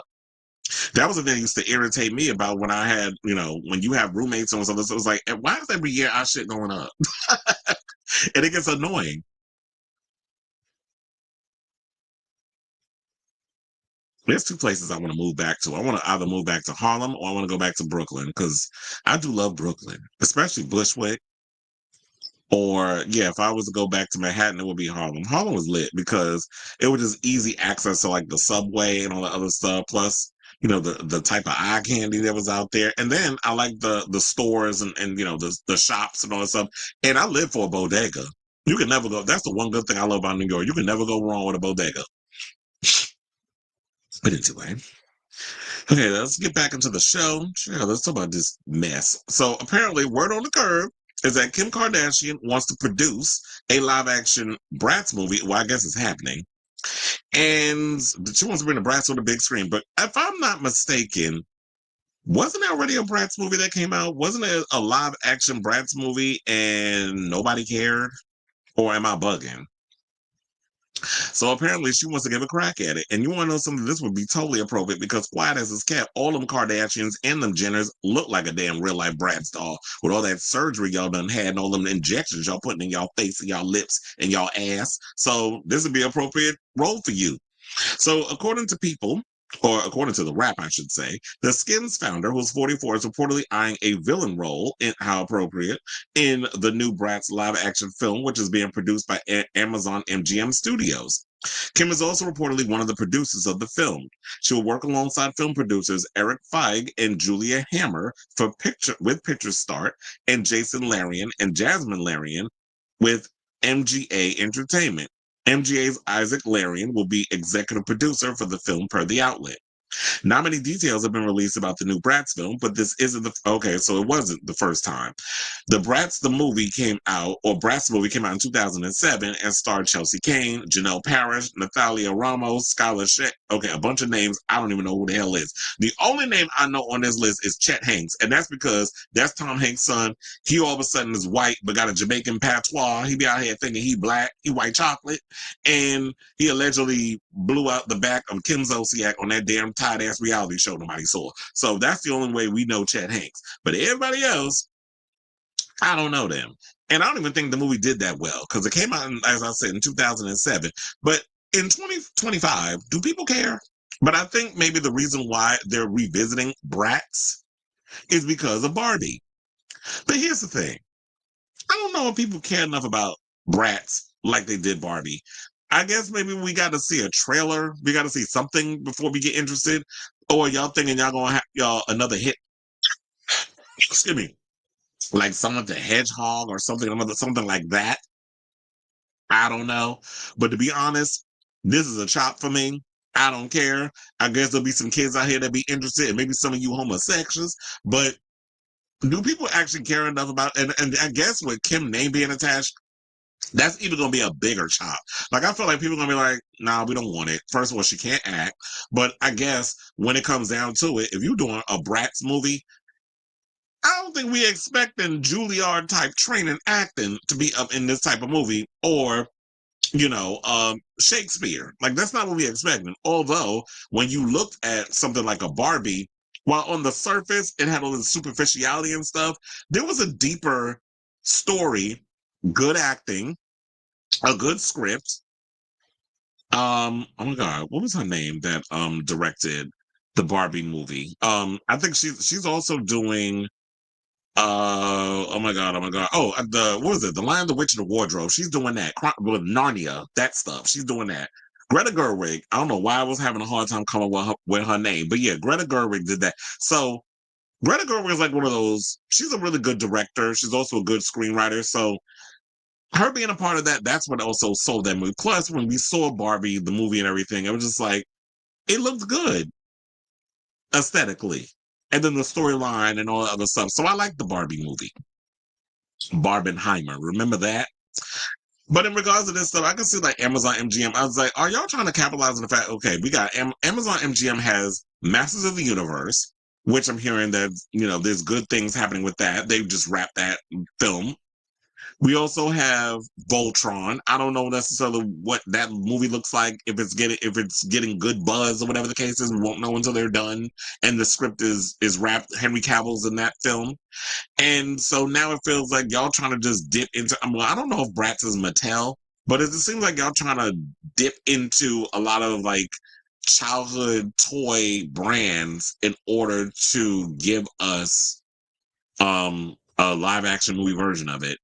But he also said that Kim is not the first Kardashian to collaborate with the brand, as her sister Kylie Jenner, who looks like a real-life Bratz doll, quiet as is kept, previously launched 2 Bratz fashion dolls in August of 2023 as part of the Bratz X Kylie Fashion Dolls Day and Night collection, which I think also she received some backlash for that.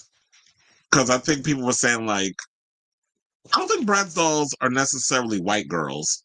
And with the Kardashians and the Jenners, or I should say the Jenners, since we want to combine them both, with the exception of Caitlyn and the man hands, they all look like a bunch of Brat dolls. They've kind of positioned themselves as that way. But I think like the Bratz dolls are women of color, right? Or am I wrong on that? So now I was like, what the rest of I don't know. I just don't think that people are going to care enough, but I would love to know if y'all give a damn. Y'all can let me know in the comments, chair. But anyway, to finish up this article, they said one of the dolls featured a night look donning Jenner's head-turning outfit at the 2022 CFDA Awards, a black mugler high-slit gown, while the other wore a day look with a patent leather mini dress and black sunglasses and carried the iconic Bratz Lips purse. Now, Kylie also released 6 miniature Kylie dolls, the mini Bratz X Kylie collectibles, that recreated some of her most iconic looks, including her 2019 Met Gala look. Her collaboration with the Bratz marked the first time the brand worked with a celebrity on a doll collection. Yasmin, Chloe, Jade, and Sasha started it all in 2001 and inspired a generation of kids to navigate the world bravely with gratitude. Remember when what was her name? Miley Cyrus? Didn't she have a song called Catitude? Bitch, I got a catitude. You know I got a catitude. I just made that. Well, I didn't make that up. Catitude is, well, there's a song from Lacady 47, which she has a song called Attitude. But anyway, I just changed it for Catitude, which is that song she did with RuPaul. But nevertheless, they said now that the Kylie Jenner and Bratz collab introduces a contemporary style icon who grew up on the dolls into the Bratz pack and explores what it means to be a modern Bratz girl. Both Kim and MGA Entertainment, which owns the Bratz line, okay, so it's MGA Entertainment owns the Bratz line, so I guess it's not Mattel. They said, well, we don't care who represents the people, but Kim, has started American Horror Story Delicate, which was not a good season.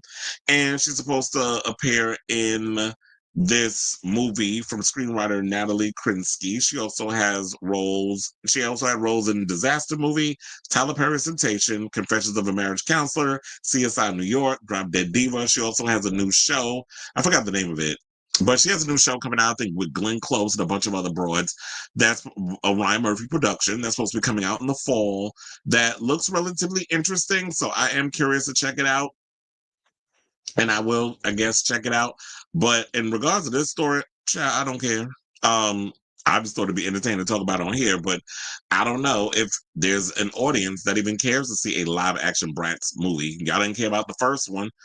Do you think that they could rejudge it and get y'all interested in another one? So I definitely want to hear from y'all. What do you guys think of this story? Are you all interested in seeing a live action Bratz movie with Kim Kardashian not only producing but starring as the villain? Do you think she'll hammer it up like Sharon Stone in Catwoman? Do you think she'll gotta give that kind of a villainy role? I don't think she has the range, quiet as it's kept. But let me know what you guys think of this story in the comments down below.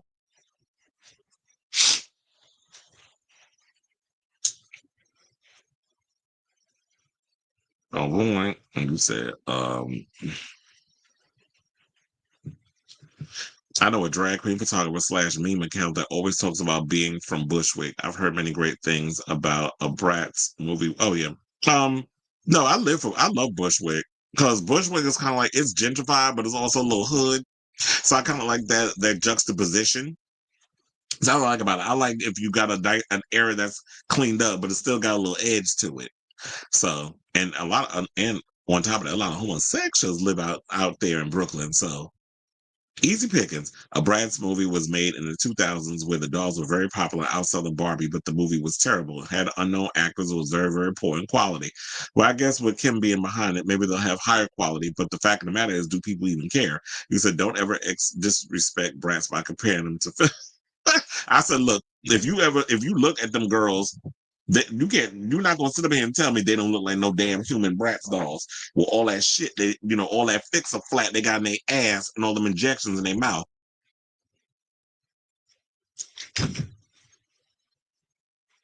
Gen Z is very much excited. That's their demographic. We'll see. No, leave Bratz alone. Janelle Parrish went on to play Mona on Pretty Little Liars. Oh, okay. I never seen Pretty Little Liars, so thank you, Greta Gerwig. It's funny how you say it to me in the comments. I don't be reading the comments, but it was just like it came to me. Bratz is definitely not Mattel. They're revisiting Bratz because they want a taste of Barbie mania, but Bratz dolls don't have the same. Yeah, they don't. Because I don't remember like Barbie. Well, I guess because I'm a different demographic. My sister had Barbie dolls, and I knew every girl under the sun had a Barbie doll. I don't know many people that had Bratz dolls. Maybe my goddaughter had one. I'm trying to remember. I would have to ask her. But yeah, I don't remember. But I don't feel like Bratz dolls had the same impact that Barbie did. I wanted a Bratz Boys shirt, and Hollister was selling for Pride, and you never got around to getting one. He said Mattel tried to shut down Bratz and MGA because they took a huge share of the doll population. Oh, here we go with the companies being selfish. We can't have enough for the same. He said Bratz was very inclusive and diverse, which I love, but then they also had a standard of beauty that was exceeded Barbie's of skinny, big-headed, big girls. Yeah, like a Kardashian. You said 3R. Sasha is black. Yasmin is mixed Latina. Jade is East Asian. And Chloe is white. He said a case of life reflected art. Okay.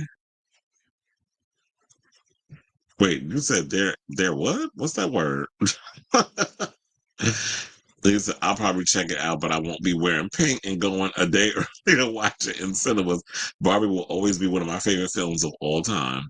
Did you actually go to the movies and was dressed in pink and was, doing well, goddamn, who sent me 14 messages?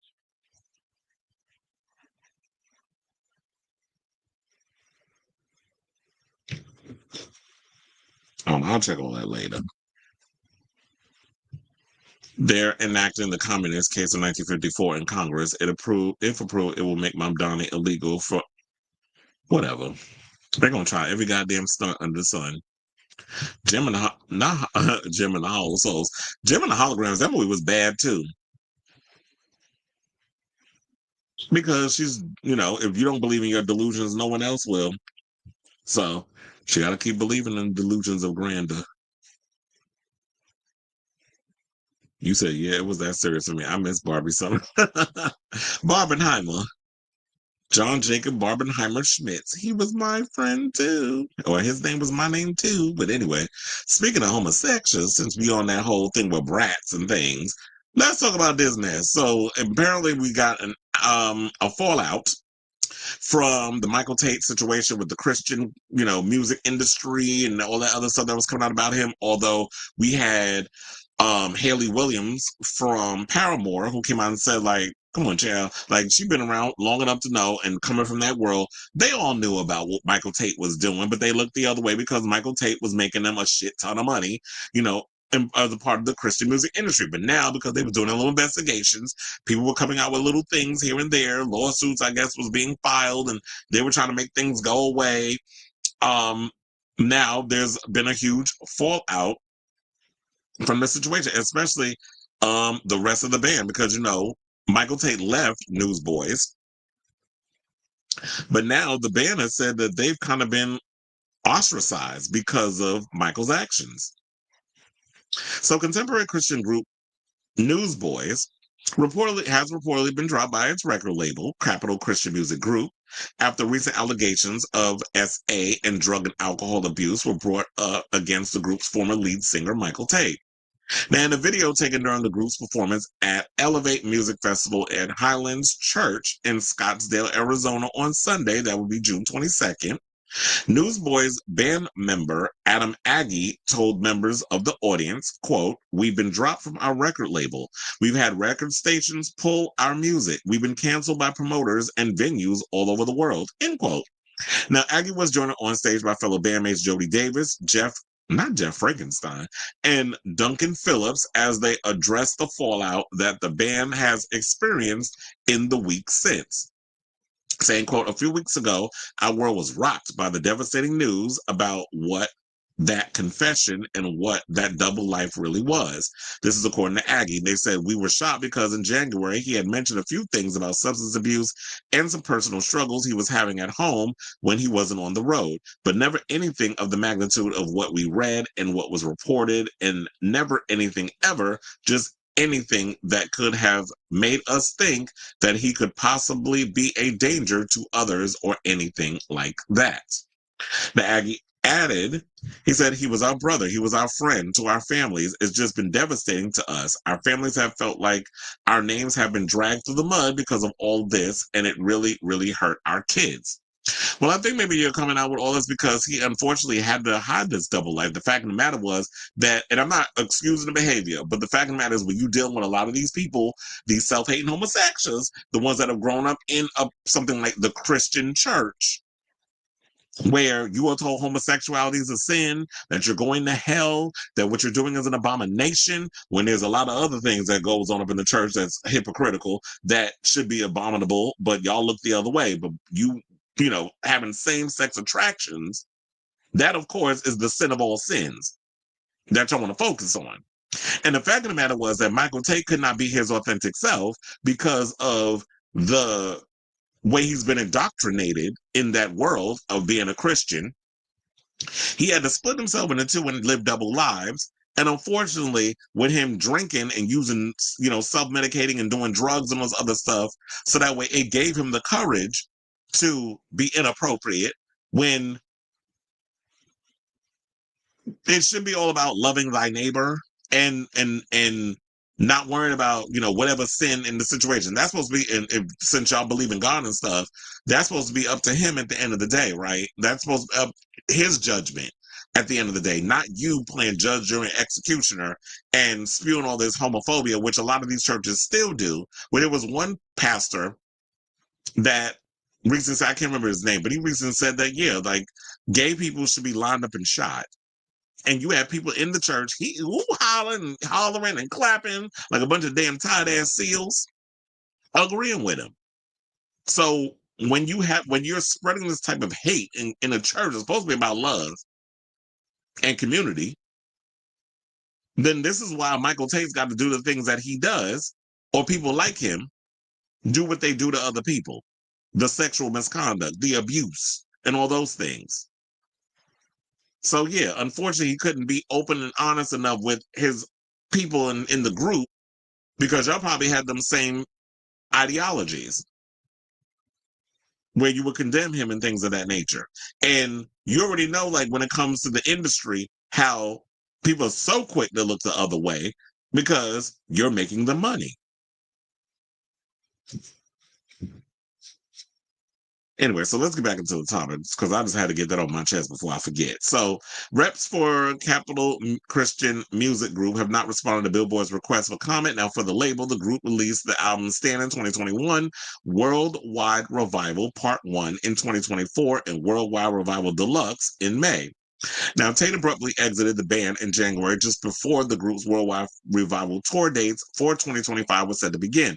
Now, earlier this month, the Roy's report issued the result of what it called a more than 2-year investigation into allegations of sexual misconduct and abuse, along with drug and alcohol abuse that have been brought against Tait. So yeah, 3 years of y'all knowing about this, and y'all still let him go out of here and perform and tour and record records until January when he decided to step down. Probably because he knew the shit was about to hit the fan, a lot of stuff was about to come out, and to protect the band and all this other stuff, he decided to resign. But too little too late, because if you knew that they were going to be investigating you, 9 times out of 10 they was going to be found out and things was going to come out. So you should have retired then, or they should have just been like, in the meantime, because these allegations, you should not be out here working, whatever the case is, because stuff's about, this ish about to blow. And y'all still let him go out here and do what he needed to do. So y'all look the other way. So, and that's why I say shout out to Haley Williams for calling out the hypocritical Christian music industry. Because y'all look the other way. All of a sudden, this situation is innocent until proven guilty. With any other time, in any other, music brand, film brand, or whatever, they make these people be like, no, you can't be out here. We're not going to work until we start, or you cannot work until we start to do our investigations. We've seen it happen with other musicians. We've seen it happen with other actors. We've seen it happen with anybody who's in the whole entertainment space. How they was like, okay, you guys to just pump the brakes. You cannot be out here working until we do our thorough investigation. So they also said the report included accounts of 3 people, each claiming that Tait groomed and SA'd them while on tour or at Tait's home. The accusers allege that the incidents took place between 2004 and 2024, while the report cited other sources that claimed Tait had also been involved in drug use. So this was a 10-year period that a lot of this was going on, and I'm sure there had to be some people that known about it, because I've even, like I told y'all the last time when I talked about this story, I knew someone who actually, well, I can't say I know them, but someone came in one of my comments over on TikTok and said that he and Michael Tait were on the same record label. And there's always been stories, rumors floating around about Michael. So there were people behind the scenes that knew. Just like quiet as a scamp, a lot of y'all be knowing about Tyler Perry, but look the other way as well. So now they said the boy issued a statement. I mean, the Newsboys issued a statement on June 4th regarding, and I said allegedly with the Tyler Perry stuff. I said, let me throw that up in there before y'all come after me. So they said on June 4th regarding the allegations against Tait, urging others who have been impacted to come forward and saying, we are horrified, heartbroken, and angry at this report in many ways. We feel as if we had and our families have been deceived for the past 15 years. Well, unfortunately, you had to have somebody who had to be so deep in the closet that they had to hide themselves. And yeah, it would be deceptive, because they don't feel like they can be themselves. And if people who are in the church that are struggling with their sexuality and feeling like I can't be gay and also serve Christ, if you're going to put them in that predicament, if you're going to put them in that rock and the hard place, then you want to know something. Me personally, because I'm a strong-minded individual, then I don't need to be a part of your church. I don't need to be a part of that world if I can't be my true authentic self, which is why I follow more of a spiritual life, or a spiritual way of living, I should say, versus someone who is religious. Because to me, religion, in my opinion, is like that Jim Jones brainwashing type shit. Like, it feels very cultish. It's something that I don't like to partake in, because it definitely feels very cultish. So I'd rather just follow a more spiritual life, more way of, spiritual Buddhism type of living, live and let live. and that sort of thing without judgment. Now, on June 10th, they said Tait broke his silence with a lengthy Instagram post in which he said recent reports of my reckless and destructive behavior, including drug and alcohol abuse and sexual activity, are sadly largely true. For some 2 decades, he was doing that for 20 years, child. You even got cartilage left in your nose. He said, I used and abused the booger sugar, consumed far too much alcohol. Hopefully your liver's still intact too. And at times touched men in an unwanted, sensual way. I am ashamed of my life choices and actions and make no excuses for them. I will simply call it what God calls it. He trying to say it's sin. Yeah, your actions, the way you went about it, is a sin. Homosexuality, I don't give a good goddamn what nobody say. Go argue with your mammy. That homophobia shit ain't coming up in here. So any of that come up in here, you will be blocked. You will be removed. Your comments will be removed because we don't stand for that. I'm not gonna. You can take that bigotry and put it where? Back there, in the words of Vivica Fox. So yeah, your actions and the way and the things you did to these people under the consummation of alcohol and you abusing your power because you want to get your rocks off, that is the sin. Not the fact that sexuality, whether it's heterosexuality, homosexuality, whatever that stuff, that is not the sin. But don't y'all also say love the sin, hate the sinner? Or hate the sin, love the sinner, whatever that shit is. But anyway, he said, I don't blame anyone, anything but myself. While I might dispute certain details in the accusations against me, I do not distribute the substance of them. He also said in a statement that after his departure from Newsboys, he spent 6 weeks at a treatment center in Utah. And you already know what Utah gives and the type of religious folks that hang out there. So was that conversion therapy? Because I can guarantee you that if you went down to get some goddamn conversion therapy, that shit don't work. So that was a waste of your time and money. Hopefully it was for the substance abuse. Now, to let you all know, it's that following the allegations, some radio stations, including CCM radio giant K-Love, pulled the Newsboys music from their rotations, with a rep for K-Love telling Billboard in a statement, we are aware of the allegations against Michael Tait, former frontman of the Newsboys. After the investigation proceeds, our thoughts and prayers are with those involved. There are many factors that go into radio programming decisions, including the curation of playlists. Okay, don't even give that's the BS. We already know why you pulled the music. Like this, it's a lot that goes into the decisions of the songs. We already know what the decision, why you made the decision you made, or the choice, I should say. Now, last week, they said CCM Festival Kingdom Bound announced that the group Passion would be replacing Newsboys on its festival lineup. In a statement on Instagram, an organizer for the festival stated, in recent weeks, concerns have come to light regarding allegations surrounding the Newsboys. After prayerful reflection, y'all, this is such an eye roll, but let's entertain the shenanigans. They said, after prayerful reflection and discussion, yes, I'm mocking this because this is all bullshit, which I'll be writing in these statements. Concerns have come to light regarding allegations surrounding the Newsboys. After prayerful reflection and discussion, our team, alongside our board of directors, has made the decision to move in a different direction from the band for this year's festival. While these situations are never easy, our heart is to create a space that honors Christ and encourages every person who walks through our gates. We ask that you join us in prayer for everyone affected, as well as for the band during this time. So yeah, that is the spin that they are spinning. This is the latest on this story.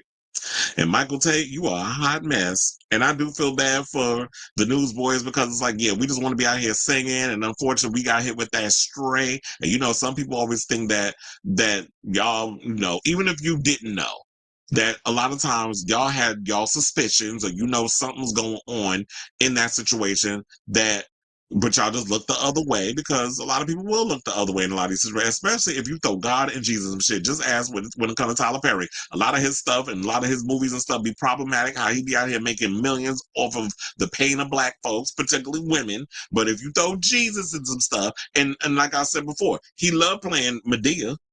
He loved doing the drag. He always wanted to do the drag, which is why a lot of Medea comes from it's stolen from Miss Sophia's act. And he throw God and Jesus and stuff, then all of a sudden it's acceptable because he's playing some character that's supposed to be like some church going whatever.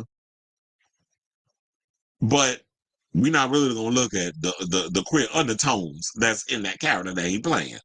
So y'all can continue to be dense and obtuse if you want. But I'm glad this has come to light. Michael Tait is getting what's coming to him, and I hope that this will shine a light on the hypocrisies of the Christian faith and the mega churches and all this other stuff, but I don't think it will. So I'll say all this to say, what do you guys think of this story regarding all this whole report about the whole Newsboys being dropped by their label and things of that nature?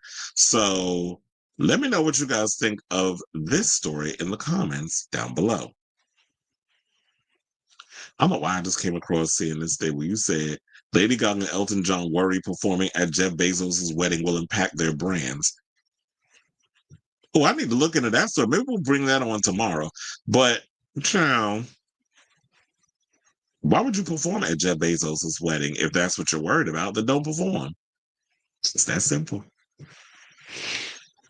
But anyway, let's see what the people are saying over here.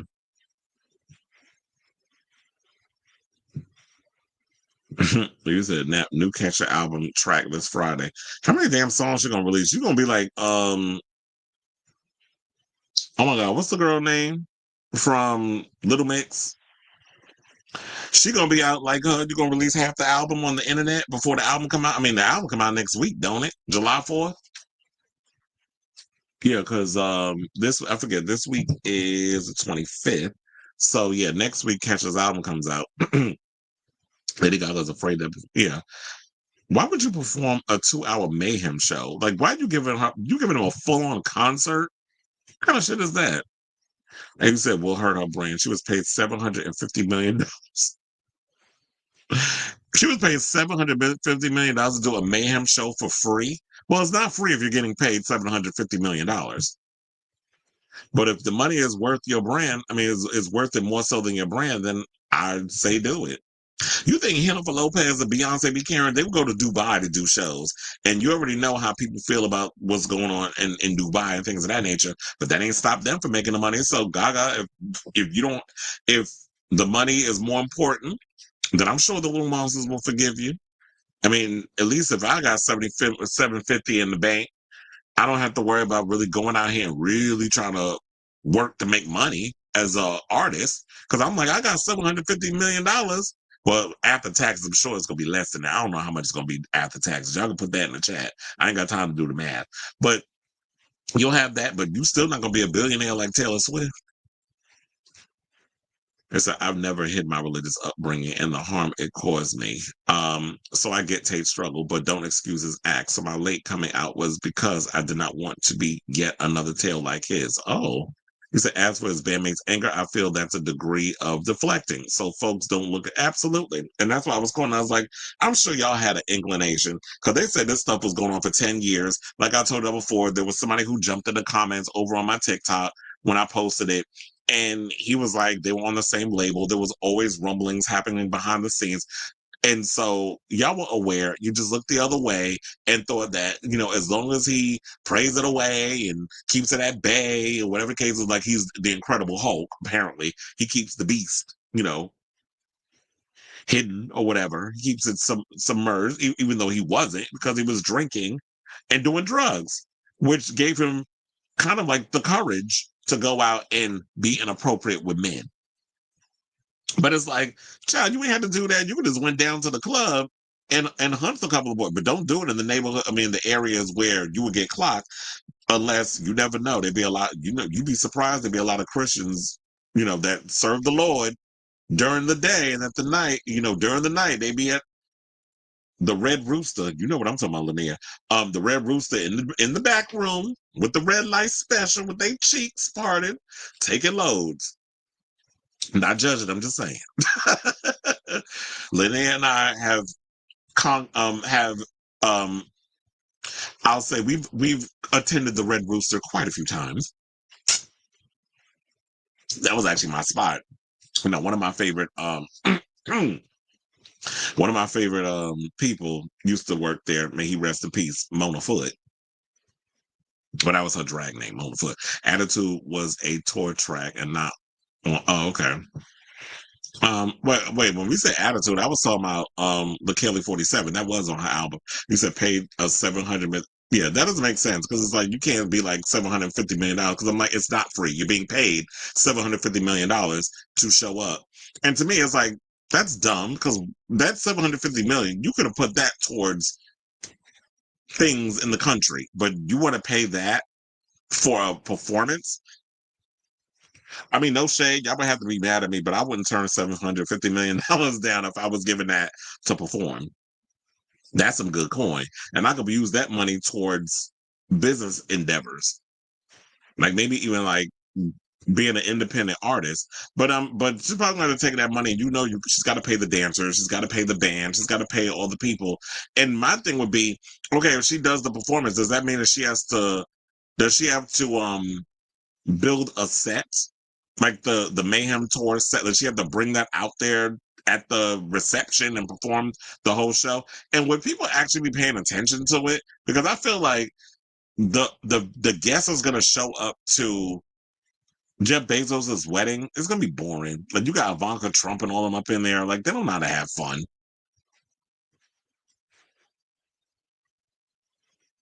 Oh, you're talking about Catcher's Trap with Slater and Rose Gray is for the tour. Oh, okay. Oh yes, it is a separate song because I did notice when I listened to it on Apple Music that it's a single and is not added to the album. Who knows? Maybe down the road they will add it if Catcher decides to release a deluxe. But it is separate from the thing because I already have it as a separate download. But that's a good song though.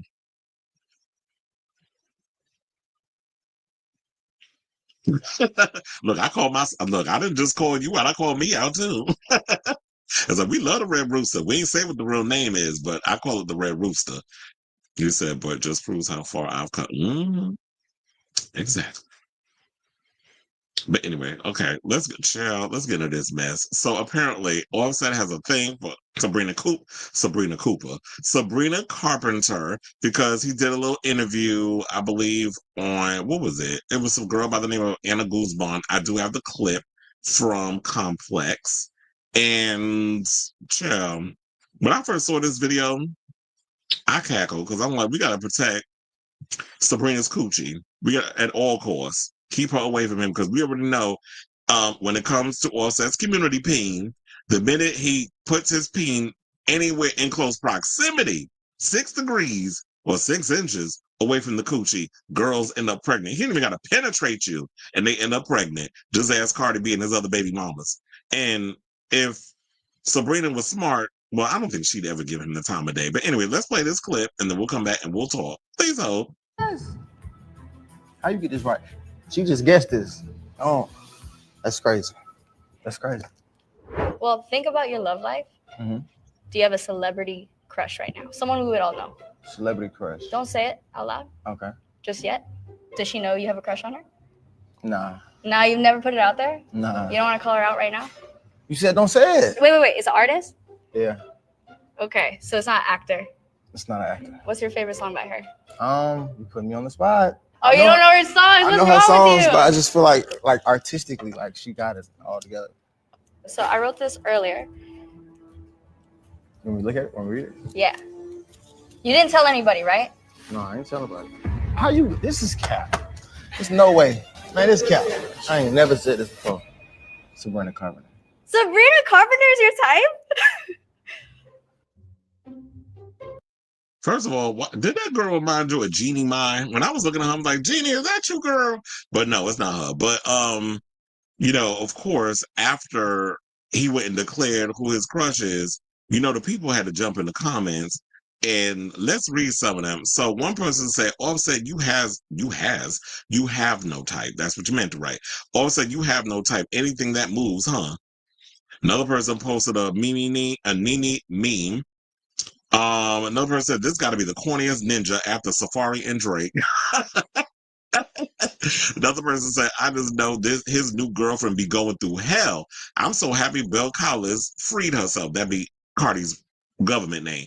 Another person said, imagine a Sabrina / Cardi collab. Another person said, shout out to her skills, but don't nobody care what Offset be doing, thinking, or feeling. Another one said, another one said, anyone is his type. Another one said, man, just give little homie his ball back.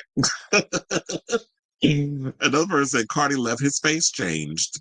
So yeah, it just seems like a lot of people are just going in and just reading him in the comments. Another person proposed the idea that Cardi should invite the espresso singer into the mix to team up on her "Am I the Drama" album. And they said, as we said before, imagine a Sabrina/Cardi collab. Carpenter has only, for those of you who are not aware, she only worked with one rapper in her career, and that would be Saweetie in 2019 on "I Can't Stop Me," while Seth has dabbled in pop as he notched a collaboration with Madison Beer. Well, child, you might listen to her. For Hurts Like Hell, when the Migos were together, the ATL trio aligned with pop stars like Katy Perry and the Biebs. Now, here's the thing. He really trying to make himself relevant in certain situations, but yeah, don't nobody care. Cardi out here living her best life. She out here messing with Stephon Diggs, who's part of the NFL, and we got Offset gaslighting and Cardi online, which having her come on social media and cursing his behind out in real time, and then he's crashing out over her getting in relationships with other people because he in his "if I can't have you, nobody will" phase. But then you bring up Sabrina Carpenter, and I don't know why people say, "Oh, anybody's his type." Y'all making it seem like Sabrina's not is not attractive. She's a cute girl. So if that's his type, that's great. But to be honest, I do not think Miss Mamas would give him the time of day, especially when she's had to deal with her past relationships and things of that nature. And sidebar, before I forget, Sabrina Carpenter has released a new alternate cover of her upcoming album because a lot of y'all was bitching and moaning that she has about the last album where she pulling the hair pulling and all that other stuff. Y'all was getting big mad over that. So we have that picture. Let me see if I can bring that up. I didn't bring the other photo in, but I do have. Hold on. I pressed the wrong button. So yeah, we have the new album cover, and I have to be honest, I don't like it. So yeah, this is the new album cover, and I think that's the album cover there. To be honest, I don't like it. I like the original one where she's on her knees getting her hair pulled. I know a lot of y'all feel like that's a bit controversial or whatever the case is, and I feel like she's being a little tongue-in-cheek where she's playing up the role of with her sexuality and stuff. But to be honest, this looks a little boring. Like she just dancing with some dude and looking off into the distance. I'm like, this is what y'all approve of? Could y'all be any more boring and so conservative with the stuff? I'd rather you just be controversial and silly and crazy and give me an interesting album cover to get everybody, let's give them something to talk about. Like, I want y'all to give me something like that in that moment rather than, just some boring little picture. So y'all can keep this picture. I'll get the album with the other cover. So I say all this to say, what do you guys think of this story regarding Offset saying that he's into Sabrina Carpenter? Me personally, I don't think that he has a rat chance in hell of ever getting with Sabrina in real life. We definitely must protect Sabrina and her vagina from Off-Cheat and his community peen. But I don't feel like we have anything to worry about because based off of everything with Cardi, and I hope Cardi be messy, and after she hear this to get back at him and actually hits up Sabrina for a feature. I think Sabrina would actually do it because, Sabrina has a song out where she's making fun of guys that are bums. So, and why does this even though Offset got money, he moving like a straight up bum.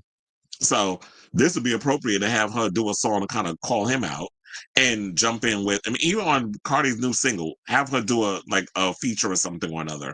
So let me know what you guys think of this story in the comments down below. Point. You said she just announced another drink collaboration with Dunkin', and I think I saw there is. You know what? You are right. I got the notification this morning. I was tempted to get one. Let me go over to my Dunkin' Donuts app and see if it pop up. First of all, I got 762 points. I need to go get me a drink and stuff. I had one this morning, to be honest. But no, I don't want to order anything right now. I just want to see our menu. Oh yeah, it's called Sabrina's Strawberry Daydream Refresher. I may actually try that. You know what? I'm gonna try that tomorrow, and I'm gonna let y'all know how it is.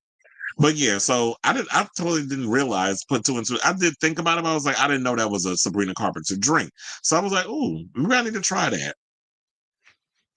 So I was thinking about getting it just now when the show started, but it was too hot outside. The drink looks good because to be honest, compared to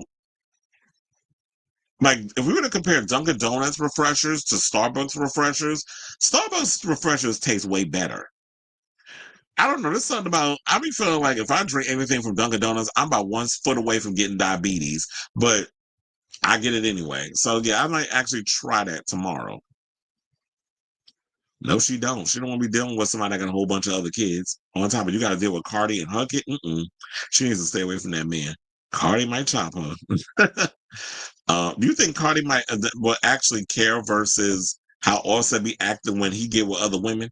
I'm a whole homosexual, and even I have a little crush. Okay, because I'm like Sabrina's a cutie, and you said that. That's why I was like, when people talk about he like anybody, I'm like, what's that supposed to mean?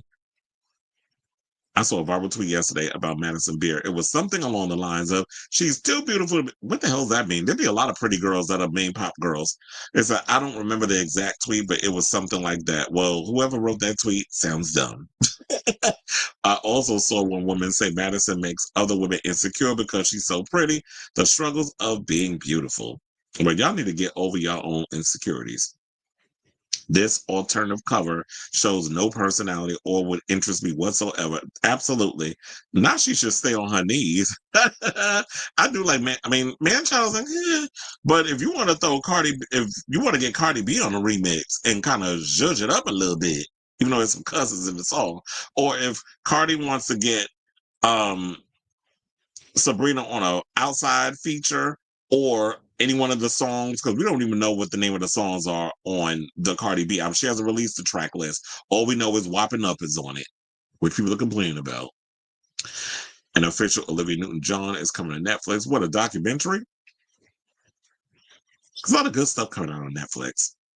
I found a tweet about Madison. She's just way too pretty to be a main pop girl. I don't know. And a viral quote that said her issue is that she has no brand or individuality. She's not. Yeah, and I think that's another problem with this new generation of girls. It's not a lot of them that stand out, except like the ones that, well, it's like what, Taylor Swift, Olivia Rodrigo, Sabrina Carpenter, Chappella Rowana, that's Chapel Rome, and who else?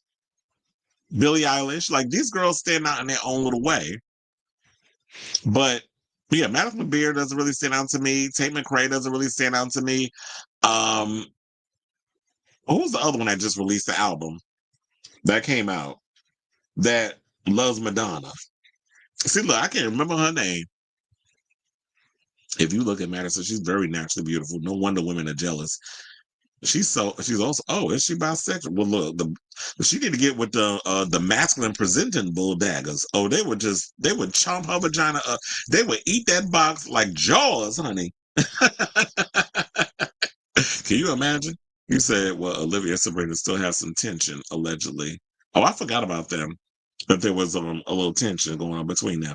Not the Kylie Minogue kind of tension, but tension nonetheless. All right, y'all, let's move on and get back with the show. And let's talk about this mess that's going on between Miley Cyrus and Naomi Campbell. Because apparently fans are accusing them of being rude at a meet and greet. So now on Sunday, Cyrus held a fan signing in London to celebrate the release of her new single, Every Girl You Ever Loved, which features a supermodel. However, fans felt like it wasn't a meet and greet for them. It was more of a meet and greet for Campbell and Cyrus. Now, fans lined up at record store Rough Trade to have their moment with the pair, but some were quickly let down when they weren't even given the full attention of Miley and Naomi. Now, there is a lot of footage that has been posted online while they're busy signing records, and Naomi looked like she don't even want to be there. First of all, I heard she showed her she was hours late. And when she was there, it did kind of feel like they weren't really giving the undivided attention. I do have a clip, courtesy of the Twitter. I was like, let me hold on, because the one thing I don't understand is like when you click on things now, it just automatically plays.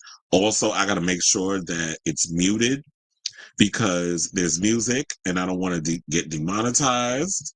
So hold on as I pull one of these clips up. It's really short. It's like maybe 15 seconds, but you'll get pretty much the idea. Please hold.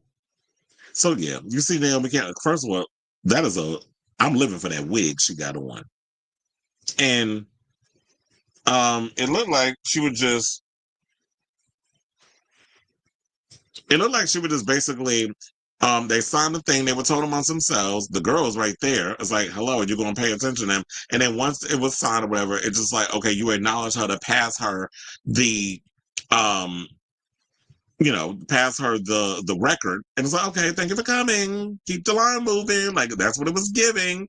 And yeah, so people felt like, I was waiting online for hours. I don't know what the weather's like in London. I don't know if it's like 105 like it is out here. But yeah, the people was mad over the situation. I was like, where's my Miley photo? Let me pull that up. And then I might have to see if I can find another video so that way y'all can get the gist of the situation. So yeah, I got another tweet. Hold on, because we're gonna pull that up. I almost forgot like how to do my own damn show. Because it's like I'm just trying to give y'all an idea of what's happening. So yeah, one person says that when you can't even look at the camera or your own fans during the meet and greet. I think this is the video. Hold on. Oh wait, is that not it? No, that's a photo. So that's like one of the other fans where it's like, yeah, they're not even paying anybody no mind. It looked like Miley looking off into the distance. Naomi basically just more focused on signing autographs than really engaging. Because yeah, when you come from an era of meet and greets, and here's the thing, I don't feel like enough artists do that anymore. Back in the day, there used to be a lot of meet and greets and things of that nature, like when artists were coming up, like the Britneys and the Backstreet Boys and the Jessica Simpsons and all of those types. They would go to the MTV for TRL, and then if they had an album coming out, they would go right across the street to Virgin Megastore, which was my stomping ground. I used to live up in there. The amount of money I used to drop in that store, and they would do their signings, their meet and greets, or they would go to Tower Records, which I believe was on 14th Street, and we're in that area, like on the east side. So they would go to Tower Records and things of that nature. So I don't think they don't really do as much of that anymore, and I kind of miss that. But then if y'all gonna be coming in here and giving this, I don't want it. But I was trying to see if there was another one, but there isn't. But there was so they said that Cyrus shared on Instagram thanking Campbell for joining her at the event before adding a message to her fans. She said, "Thank you to everyone that showed up to the signing. We adored meeting you." Well, I guess the fans beg to differ. If you missed it, get your life and our vinyl that's available now. Naomi responded and said, "What a joy spending Saturday night with you in my hometown. Your energy is infectious, your memory is unreal, and you had me laughing all night. Show us your poses this summer. I love you, Queen." Well, I'm glad somebody got enjoyment out of the meet and greet because it seemed like the fans didn't, according to them. Now, fans who attended the event flooding the comment section, sharing their experiences from the day. One said, "Sorry to everyone who went and got a photo with them talking to one another." Said one person wrote. Another fan said, "Treat your fans better next time." Another person said, "I canceled my order." A fan added after seeing other fans' experiences. "They just talking to themselves, barely acknowledging the fans." Well, I don't know if that should deter you from wanting to buy a record because of, you watching something on social media without context. But I guess then again, if people are saying that they didn't have the greatest experience and a lot of people are flooding the comments with it, then I feel like their feelings should be taken into consideration, especially like, it's a lot where it's a once in a lifetime opportunity. You're actually going somewhere, you're spending money out of your pocket to possibly get on the bus, wherever you are, or drive down to meet your favorite artist at a certain situation. The least you could do is give them 5 seconds of your time. It's not like you're out at a restaurant and y'all kikiing and eating, and I'm coming up to your table and disturbing your privacy. That's different. This is, you need the fans to show up so that way you can get paid or whatever the case is. This is a fan greeting type situation. So that deserves your undivided attention. And if Naomi needs somebody to kiki with, bitch, you should have showed up earlier. You should have showed up on time so that way by the time y'all do what y'all need to do with the meet and greet, y'all already got all that stuff out of your system. You could just say a little something to each other every now and again. Hey, how you doing? Like, it doesn't take much, to give people your undivided attention, take the little picture, and keep it moving. So they also said there were some positive experiences from the day, as one Cyrus fan account defended the singer, insisting Naomi was a natural distraction and it was the staff rushing fans through before sharing footage of both stars taking the time to communicate with fans. One said, OMG, Miley remembers, and then it said her face lights up when she sees her. After New York City signing and London signing, it's official, MC will never forget her British OGs. So there were probably people who showed up at different Miley sightings, and Miley remembers her fans. So it could have been that too. Like, I think a lot of times people don't really think about, when you show up to these events, that it could be the staff too that can be rude, and it's like, well, we got to rush all along. It's too many people. We don't want to be here to for 8 hours of this or whatever, or because there might be a specific amount of time that Miley and Naomi have been scheduled, and like it was stated that Naomi was late, so that probably held up the situation as well. Apparently, she doesn't know how to read time off a damn watch or a clock, so maybe people misinterpreted the whole situation. So I guess we can give them the benefit of the doubt, or we could just say that this story is just labeled as inconclusive. So I say all this to say, what do you guys think of this story? Do you think that Miley and Naomi were a bit rude to not acknowledge their fans and that sort of thing? I definitely want to hear from y'all, or is it just a misunderstanding? Because according to some people who were there, said that it wasn't necessarily Miley, and Naomi was being a distraction, and Miley was trying to be as attentive to the fans as possible. But when you're trying to tend to them, and then you got Naomi sitting next to you, and she's all up in your ear, and you want to kind of say, "Shut the fuck up, bitch!" Like, I'm trying to work, but you can't because you're trying to please everybody. That it was just sort of a misinterpretation because of the fandom. I mean, not even the fandom, the staff in the background that's trying to rush everybody to get their little 5-second picture from the autograph sign, keep it moving. So whatever your thoughts on this whole situation, let me know in the comments down below. You said, I sent you an article saying why Madonna's Pride Anthem still matters in 2025. Okay, I'll hold off on that and do that story tomorrow. You said, I love both of them, but Miley has been rubbing me the wrong way all this year. She's become too pretentious ever since she won that Grammy. I want to listen to the new album, but she can keep flopping. You want to know something funny? I haven't listened to the album either. I just didn't care enough. I didn't care enough to even want to give this new album the time of day. I was so disappointed with Endless Summer Vacation, and I was just like, I just don't care. And I guess you feel the same way too. Meanwhile, if I was Naomi, I would recreate that Dunkin' commercial from the 2000s so people can forget about the lawsuit, which is probably why she agreed to do the song with Miley. Probably. All right, y'all. So let's get into this messy story involving. Oh wait, hold on. Let me close these first. Let's get into this messy story, starring the Diddler.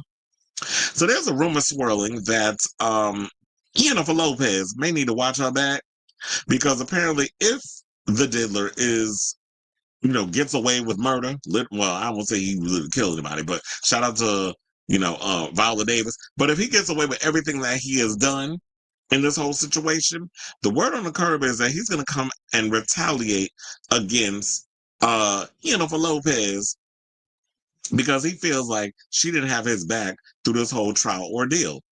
So according to Radar Online, they said the singer has long severed all contact and ties with the shamed rapper, and that's at the root of the disgusting threats he has slapped her with as he languishes in one of America's most hellhole jails, according to Radar Online. A source close to Combs said he's been saying that she's been disloyal by not coming forward as a character witness for him, and that she is top of his revenge list if he gets out of jail. Quote, he's convinced she has him to thank for her entire career and that she should be showing loyalty to him.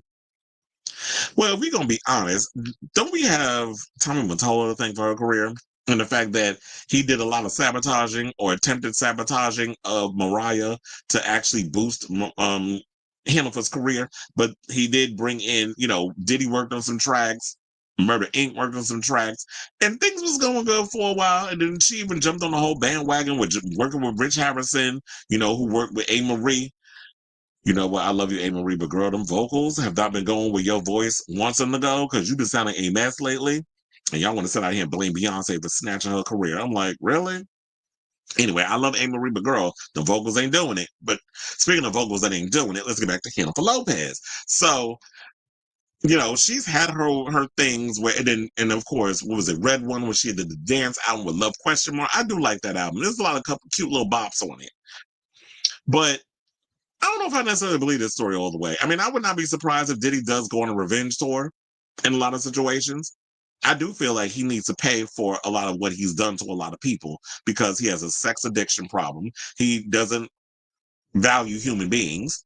He was a vile human being working as a mogul in the music business and allowing his power and money to basically go after people and harm people and destroy careers and stealing people's, residuals and things of that nature. A lot of the artists that was on the Bad Boy label, giving them shitty contracts. They still didn't get what was owed to them. And you were trying to buy their silence, ask Aubrey O'Day from Danity Kane. So, she's always been speaking out about it. And so for you to say that she hasn't been disloyal, what actually could she come out and say to defend you? Because after the whole situation that happened during the Shine era where the girl got pow-powed in the nightclub and he did the 10 years, after that, and y'all went to jail and y'all got the mugshot and everything, you and Jennifer Lopez ain't been together. So why would there be some situation of that? Like, what part of that trial even had anything to do with what's happening now in regards of the whole situation regarding Cassie and Kid Cudi and the many male prostitutes that you was messing with to tickle your little freak off fantasy? I don't know where that comes in unless you just want her to come on the stand and be like, Diddy is a stand-up guy. He never beat me. He never did things to me. Which people would be like, okay, girl, just remember you under oath. So you're going to sit up here and tell them lies, them sweet little lies.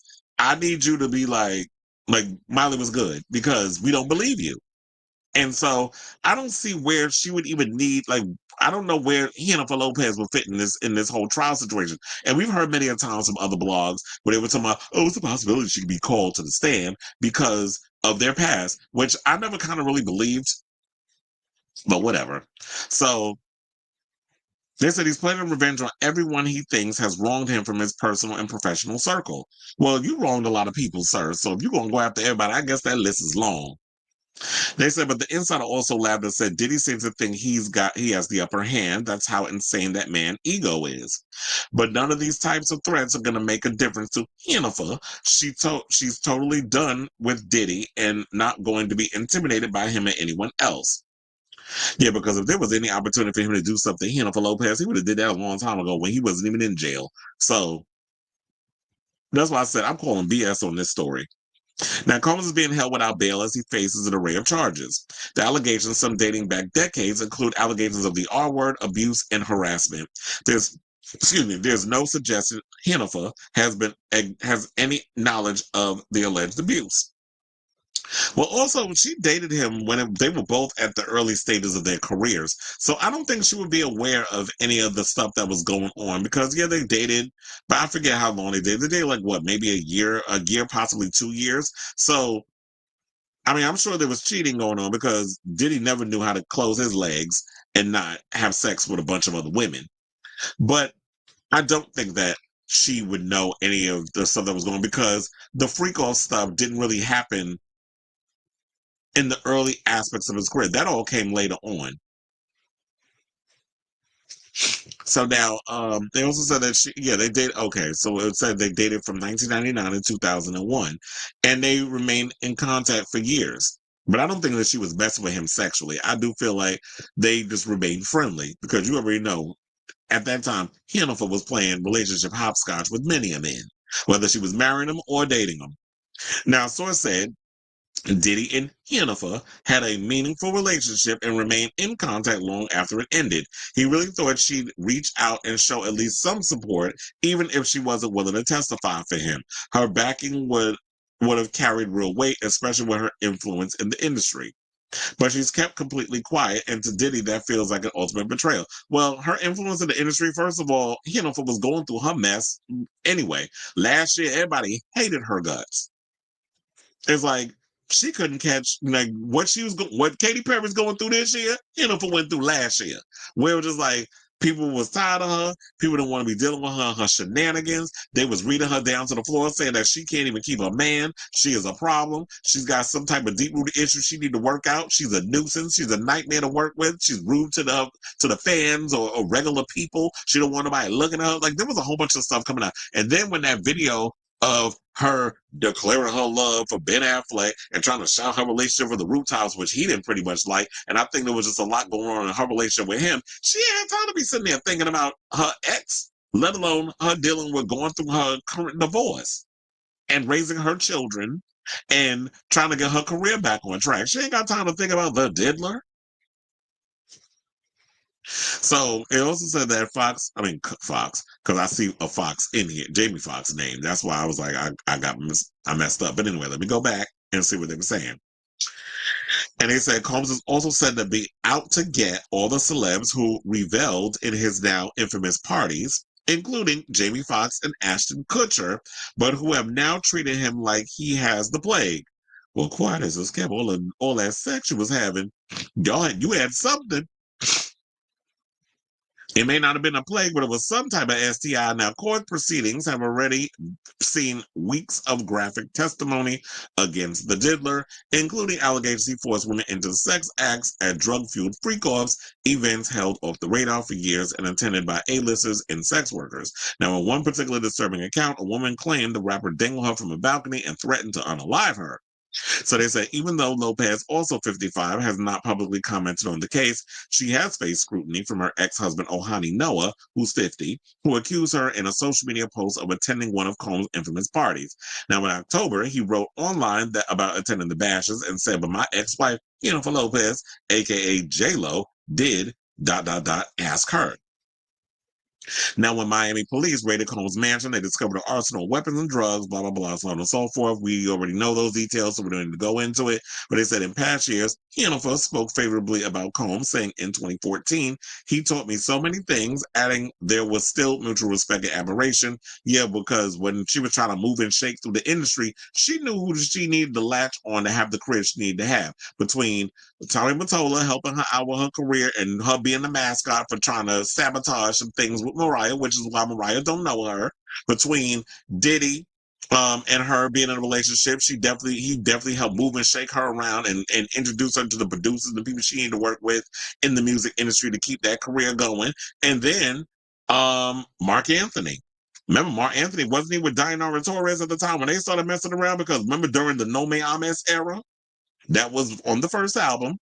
They were friends, but there was rumors going around that them two were being intimate, and I would not be surprised. Because to me, Jennifer Lopez has always given me that I will wrap my thighs like Xenia on the top on any man in order for me to maintain the career that I need to have. She's always given me that energy about her. So, and now that she's sustained her career where it is, she don't need to do that no more. Maybe she thought she was going to cross over into the A-list by being married to Ben Affleck. But that didn't last long. So, I do feel like if I'm more or less focusing on my career and my personal endeavors, I don't have time to be out here trying to defend what you got going on. You on your own, sir. And you didn't think about having other people's back when they were going through their stuff. So why the hell I got to do that for you? So I do feel like she probably stayed silent just to keep her image intact. And Diddy's name is toxic. So anybody trying to be attached to that man? So I definitely want to hear from y'all. What do you guys think of this story? Do you believe that I was like, what the hell? Oh, I think it was something I ate earlier. Anyway, do you believe these allegations or this story? I don't know. I'm side-eyeing it. It's rated online, so I usually take a lot of the stuff they say with a grain of salt. Although I was like, let's entertain it because it's grist for the mill. So I definitely want to hear from y'all. Do you believe the story, or do you think there might be some truth to the situation? Also, do you think that the diddler is going to get away with it? Because before I forget, and sign off on this topic, almost said toxic. They say in a letter to the U.S. District Judge Aaron Subramanian, prosecutors said they will no longer pursue theories presented during the blockbuster trial, including that the music mogul was involved in attempted arson and kidnapping. So the two alleged acts were initially included in the government's racketeering conspiracy charge against the diddler. All charges against him still remain. So the charges that still alleges the charge still alleges that the 55-year-old was involved in transportation for purposes of prostitution, bribery, witness tampering, and drug-related offenses, which I do think that he's guilty of, because I do believe that that there was some trafficking going on, even with Cassie, but you try to mask it off as that's your girlfriend. But to be honest, if you are transporting someone from one state to another for sexual-related type of endeavors, that is sex trafficking, whether you agree to it or not.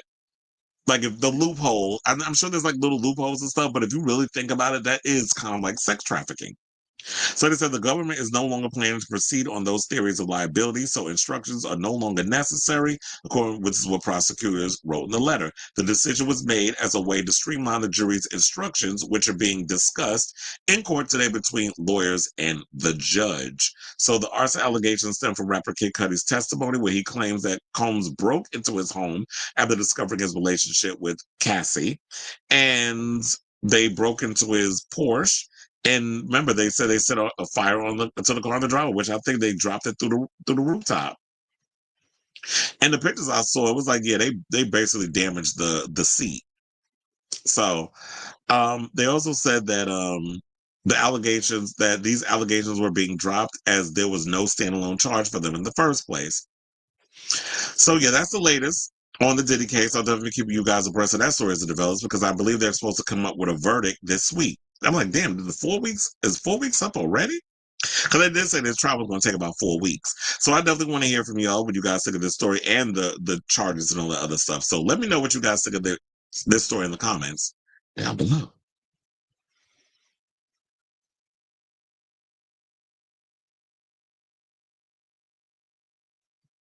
He said, I got it in pre-order, the visual album. The album has a few good songs. I guess y'all talking about Miley. And you said Darkchild basically spilled that Warner didn't want his teen beats for Shantae Moore. So I believe he came to a project on the 6th with his own material, but everybody else the song Love Don't Cost a Thing was taken from a song that Shantae Moore did, and Tommy Mottola wanted that song, and he was like, it's Shantae's song. So he was like, just, I guess there's like similarly, it's almost like the same beat and the same. He said, I just wrote the same damn song, but just changed up some stuff and just gave it a different title. But yeah, there was a lot of that going on. So that's why a lot of people call, Jennifer a thief. She was stealing people's vocals and stealing people's songs. And you said, what exactly would revenge against an international superstar such as Jennifer actually look like? That's what I said. That sounds like some BS. I'm not buying it, but I was like, let's entertain the shenanigans. You say, Jennifer also strikes me as a low-key sellout in several. Yeah, I would not be surprised either. Can we give her back for a refund and get back some? Not just last year. I still hate her fake. Jennifer is a sellout, okay? We only call her Jennifer on the show. I don't know J-Lo. I don't know them other girls, but we know Jennifer. Now, speaking of girls I don't know and I don't particularly care for, let's talk about this old heifer over there at The View, Alyssa Farah Griffin, who is a full-fledged Zionist. I don't understand how this old Zionist and, I found out the other day she's Syrian. So I'm like, girl, you a sellout to the Arabs? Because Zohran Mamdani is also, Muslim and Arab, he's Arab, and you are too, even though you're trying to be white presenting with your shit. But I came to find out she is Syrian. And you out here just spewing your little Zionist talking points, but wearing your little pin from your Israel pin. And it's like, you are a fake ass B. But let's get into the shenanigans. So, conservative pundit and former Trump aide, Alyssa Farah Griffin, is weighing in on mayoral candidate Zohran Mamdani winning the New York Democratic primary and has some choice words for AOC, even though she doesn't even live in New York City. Yeah, that's why I'm gagging. I'm like, girl, why are you even talking about New York politics when you're not even from here? And you don't even live here. You don't even go here. Extra points to figure out where I got that line from. But anyway, so shout out to Entertainment Weekly for this story. And it said, hours after Mamdani, the son of, and I don't know if y'all knew this, but his mother's a filmmaker, Miran Nair, who directed Mississippi Masala and Vanity Fair. I don't know if y'all knew that, but yes, Zohran's mother is a filmmaker.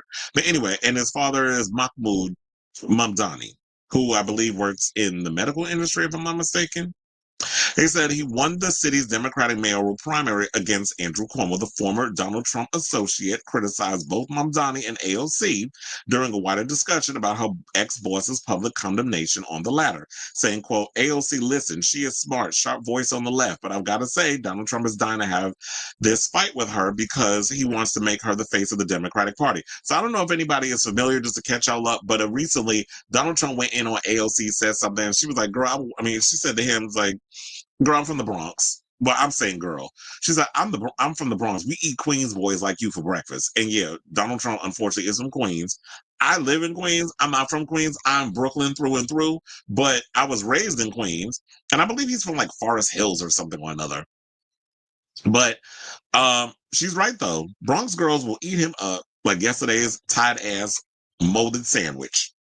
So they've been kind of going back and forth, and now she's bringing up AOC, which I don't understand why that has anything to do with Mamdani, unless you were trying to equate the fact that, yes, AOC endorsed Mamdani along with Bernie Sanders, and then, you know, with him coming out and recently saying all the things he was saying, going on different channel, shows, a lot of y'all were trying to come at him with these Zionist talking points like, does Israel deserve to exist? Which I feel like last time I checked, he was running for mayor of New York, not mayor of Tel Aviv. So I don't understand why y'all bringing these type of topics up and trying to make it seem like Jewish people are the only ones that's going to be out here voting. We also have we have a lot of Latinos that live in New York. We also have a lot of West Indians that live in New York. Haitians, we have Jamaicans, we have Trinidadians, especially if you go to Brooklyn, which they're kind of sort of being pushed out because it's getting gentrified. And we got a lot of you, what do you call it? You hipsters that are moving out there and the non-binaries.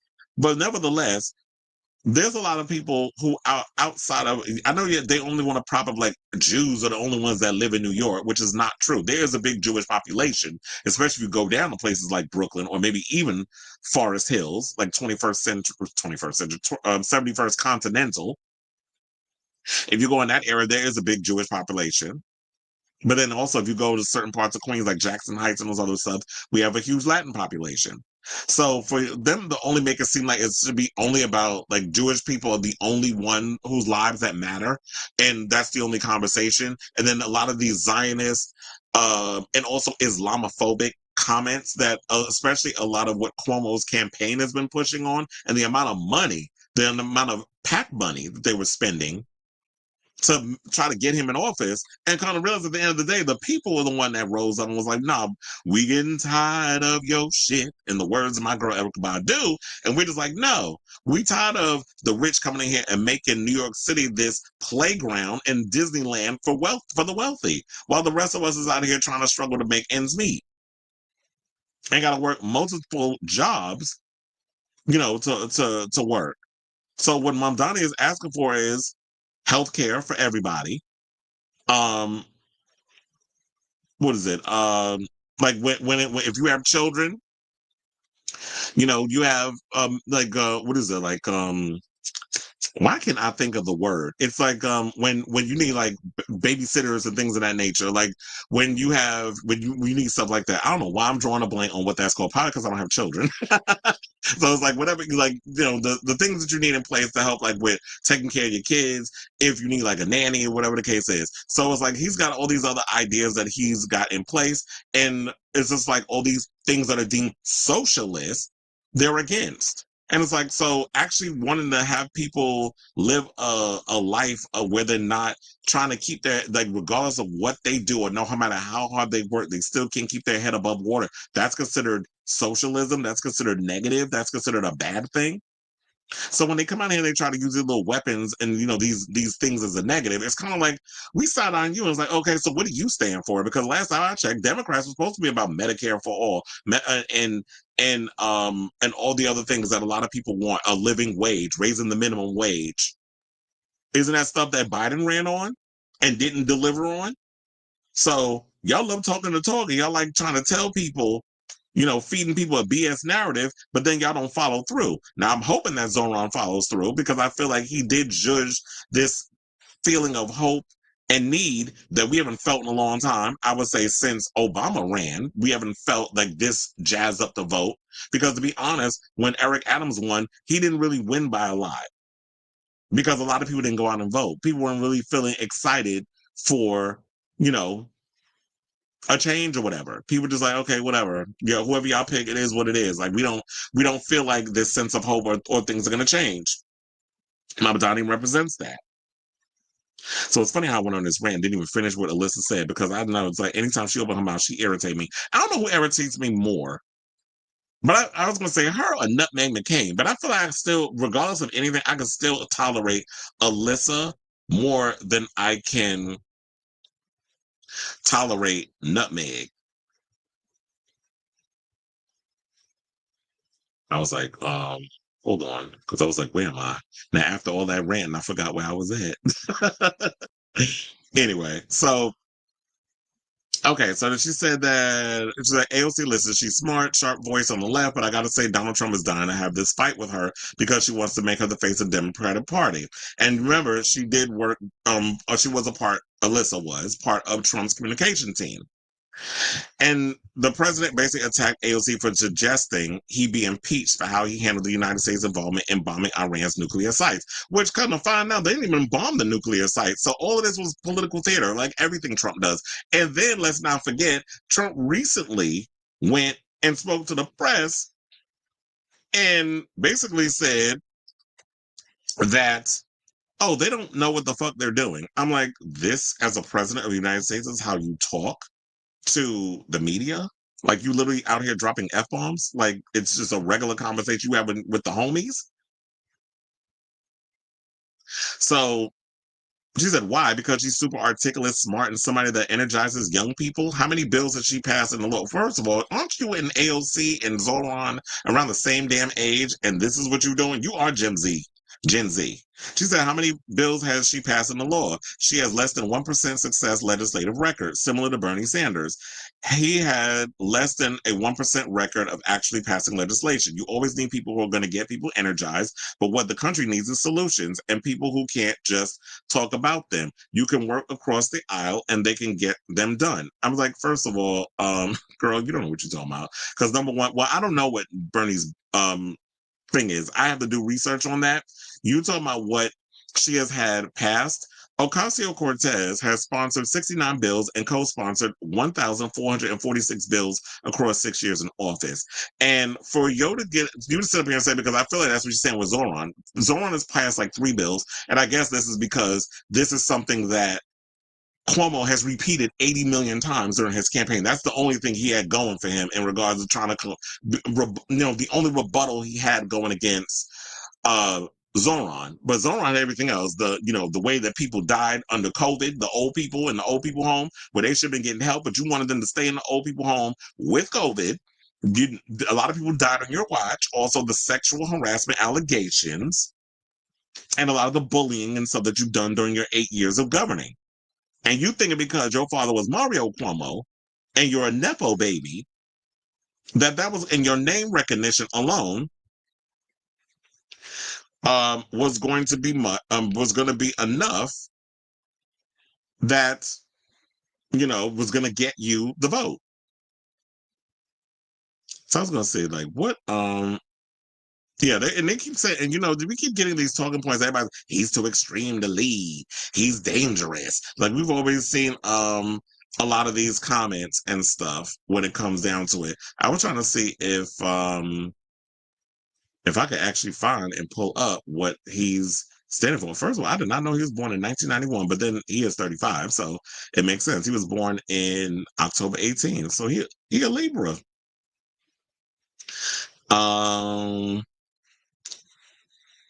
They said he entered New York City politics as a volunteer for Ali Najmi's campaign in the 2015 special election for the 23rd District of the City Council. He joined the Democratic Socialists of America and worked on the campaign in New York City Council candidate Kadir El Yatim, a Palestinian Lutheran minister and Democratic Socialist from Bay Ridge, Brooklyn. He also served as the campaign manager for Ross Barkan's 2018 bid for New York State Senate and also a field organizer for fellow Democratic Socialist Tiffany Caban's 2019 campaign for Queens County District Attorney. And so, hold on, because I was like, let me just actually do the research and pull up his policies. So that way people have an idea. Oh my God, I don't need ads and stuff right now. Boom, boom, boom, boom, boom, boom. I was like, where is it? They would say, who is he? We don't care about all that stuff. I wish I would have had this. Okay, so we should, just to get my thoughts and everything, because, when I be going on my rants, I just forget how to articulate a lot of my stuff. So yeah, he's more for freezing the rent, because we have sky high rent prices. We also want free and faster buses which was a major talking point. Because I can't tell you, a lot of times when I get on the bus and the train, I can't tell you how many people get on the bus that do not pay versus that do pay. And there'd be every now and again, you'll get a bus driver that goes off and be like, now the bus ain't free. And then there's some that just be like, I'm not going to fight it. It is what it is. And they just count them as being on the bus. But it's a lot of people cannot afford, especially when you paying bills and you constantly you're not working enough hours and people's hours getting cut because businesses and people are struggling and all this other stuff, that a lot of people can't afford to even get to work. So they have to hop the train and risk getting a ticket or getting on a bus and not paying because they got to get from point A to point B. So he wants free and faster buses. And I think a lot of times we do need that, because there'd be times where if I work in a transportation zone or whatever, where I have to take a train to a bus, sometimes the buses be taking too damn long. There'll be times where there's rush hour where certain buses will come every 5 minutes, but then there's some that you got to wait 15 to 20 minutes, sometimes a half an hour, or even if it's after midnight, the buses come real slow. So sometimes you may have to wait 30 minutes, sometimes 40 minutes, and then if you 2, 3 o'clock in the morning, you got to wait every hour on the hour. Or sometimes, Jersey, I think is worse, because after midnight, you got to be waiting a long time for a thing. So yeah, he also wants safety in the streets and subways. We want to create a Department of Community Safety, a proposal that includes increased investment in mental health programs and crisis response, expanding evidence-based gun violence prevention programs, and increasing funding to hate violence prevention programs by 800%. So, and then also, he wants city-owned grocery stores, because we have too many corporations coming in with their stuff that are pushing out city-owned grocery stores or mom and pop shops, which I say that people should shop at those places more than they shop at a Target or things of that nature, because Target now has groceries and stuff there. People go food shopping in there. So why can't you go to shop at a mom and pop store versus a Whole Foods or a Target?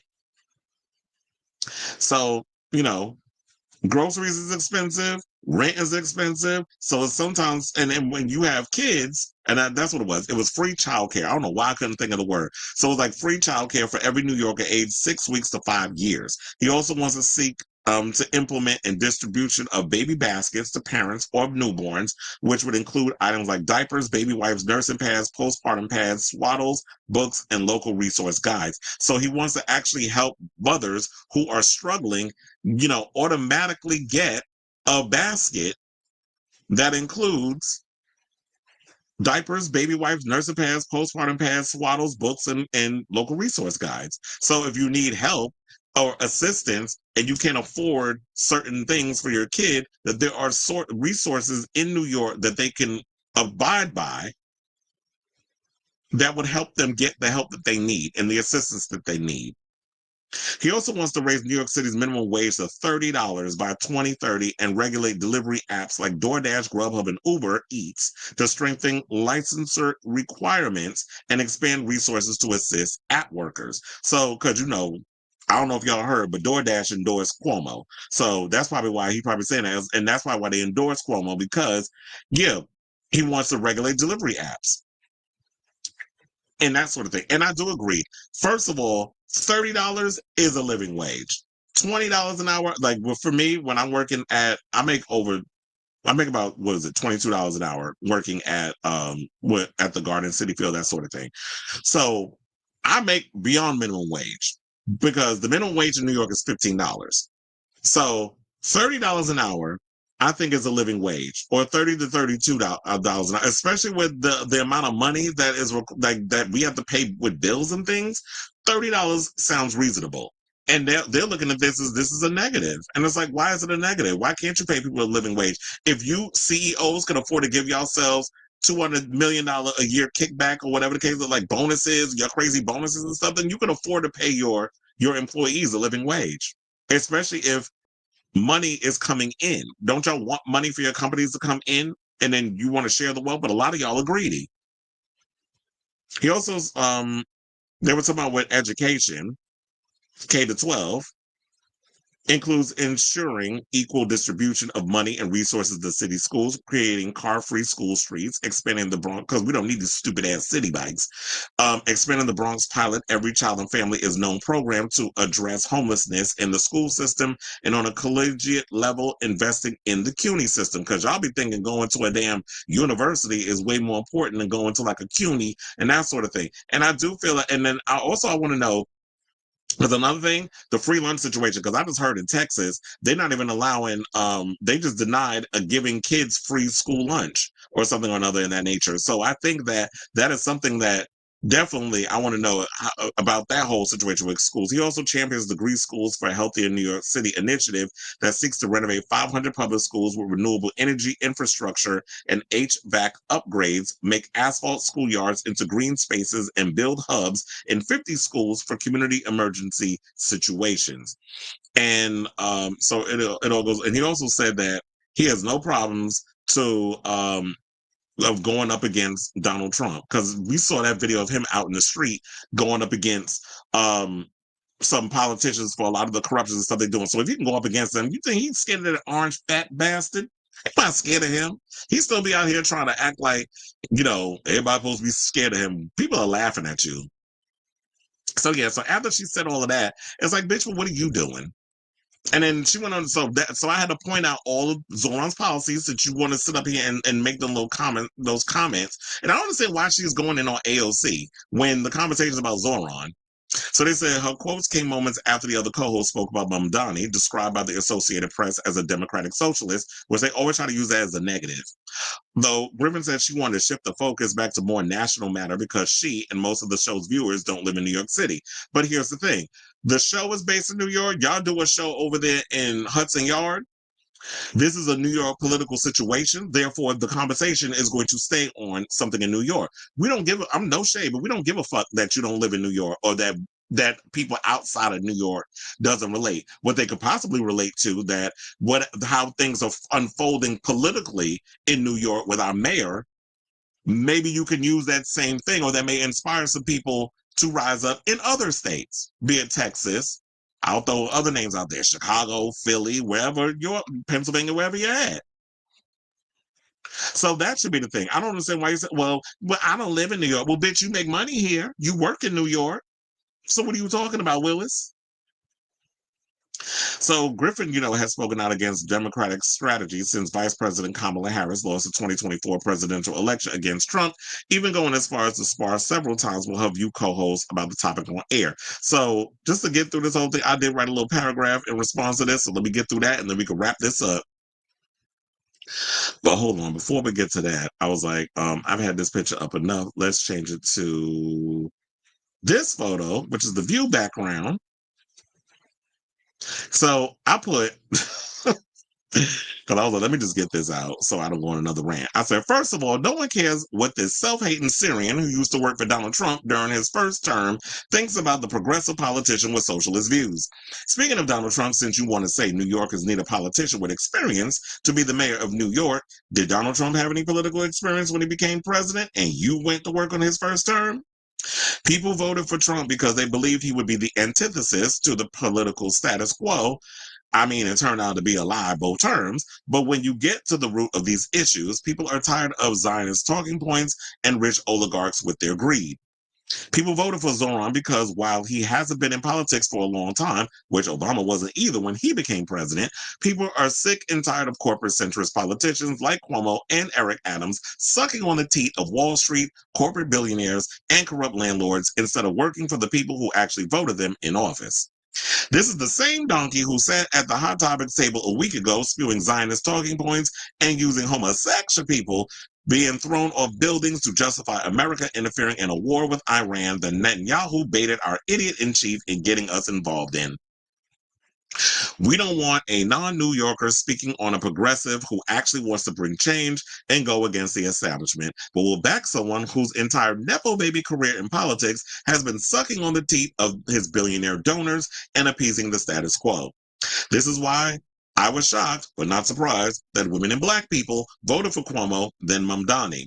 They voted for a name and familiarity, then an actual policy change. This is why I will continue to believe in the youth because, they say they are our future, because thanks to social media, they are the ones who are getting more involved in politics and want to see real change. They're also getting their information from real independent media and not being brainwashed by the propaganda spewed daily by legacy media conglomerates such as Faux News, MSNBC, CNN, The View, News Nation, to name a few. At the end of the day, Alyssa is rich and privileged, and with her working for a corporation like ABC, she cares more about bending the knee to the status quo than actually giving a good goddamn about us regular folk who out here trying to get our shit together and trying to keep our heads above water. So, Alyssa, you can put that where? Back there. And I say all this to say, what do you guys think of this story? I know this was a long one, but it's like when it comes to politics and those other stuff, we had to break it on down, and I had to go and look up that whole Zohran thing to so that way I can make it clear of all the things that he was for that made me interested in wanting to, vote for him as mayor of New York. So I definitely want to hear from y'all. Definitely let me know what your thoughts on this situation and what this old donkey at ABC's The View had to say in the comments down below.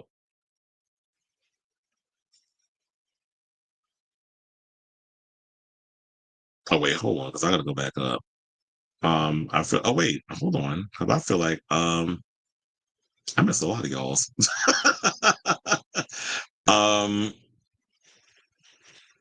Oh yeah, you said. Oh yes. First of all, but I was like, Zohran's a cutie, so shout out to him. You said Zohran could get it. Oh yeah, the 9/11 slander. Child, she's a mess. I want to move to New York City so bad, but exactly the rent price is crazy. You got to have like multiple roommates, or you got to have a lot of money in your account in order to survive out here. I like Alyssa. I just wish she would be a little more on the panel. I think you meant quiet, right? So you like it when she ain't saying nothing at all because she don't know what the hell she's talking about. She just sits up there and spews her little conservative talking points. And because people aren't going to do the research, they'll just believe what she says. I like that he dropped the F-bomb. He was upset that Israel betrayed his trust. So I understand why. Well, yeah, because you got played by like a fiddle. That's why you upset. And we all knew you got played because for 30 years, Netanyahu has tried to get people to, each president to do his dirty work against Iran. And you are the only dummy that fell for it. So you need to be mad at yourself. You said, so I understand why he's upset. The media can suck it if they don't like Trump. Of all people saying the F. Alyssa just proved how white people, no matter where in the political spectrum, only concerned about themselves and no one else. We're a non-factor to them. Let her and other Zionists cry about it. Okay? Funny enough, somebody said to me in the comments, they was like, you should get into politics. Talk about me. I was like, oh, they ain't ready for this jelly. But I just don't feel like I could do. I mean, it would be entertaining and fun to get into politics, but I couldn't deal with it because I'd have to kill somebody, including Marjorie Taylor Greene. And that's another thing too. Speaking of her, it's funny how you want to talk about AOC passing on policies. What policies has Marjorie Taylor Greene passed? And they be in the same room on the same committee. So I'll wait. You want to always talk about what Democrats ain't passing? Which your side passing? Not a damn thing. Except gas. At first, I didn't trust Alyssa. Later, I was starting to give her some leeway, but lately, her Republican know-it-all attitude has been cropping up to the point it's hard to, exactly. So I don't know. Maybe it's like the gloves is off, and they probably tell her, "Okay, stop trying to be like Republican light," because that's what she's been given lately. Like she don't really be going in and giving her opinion and standing 10 toes down. But so maybe producers are saying, "Girl, you need to be a little more, you know." You need to be a little more aggressive. You need to stand 10 toes down on some of the stuff you're saying and stop trying to hold back a little bit because you worried about the backlash or Whoopi Goldberg cussing you out or something. I don't know. I hope Zohran uphold the policy. Well, we all are hoping because he knows that he has a lot on his shoulders, but LOL, when he dropped the F-bomb, LG, you said, I did chuckle a bit. I forget that he's yeah, he is from Queens, a queen from Queens. We really don't give a way. We don't. And I think that's why we also won, Zohran won, is because we smelled the bullshit.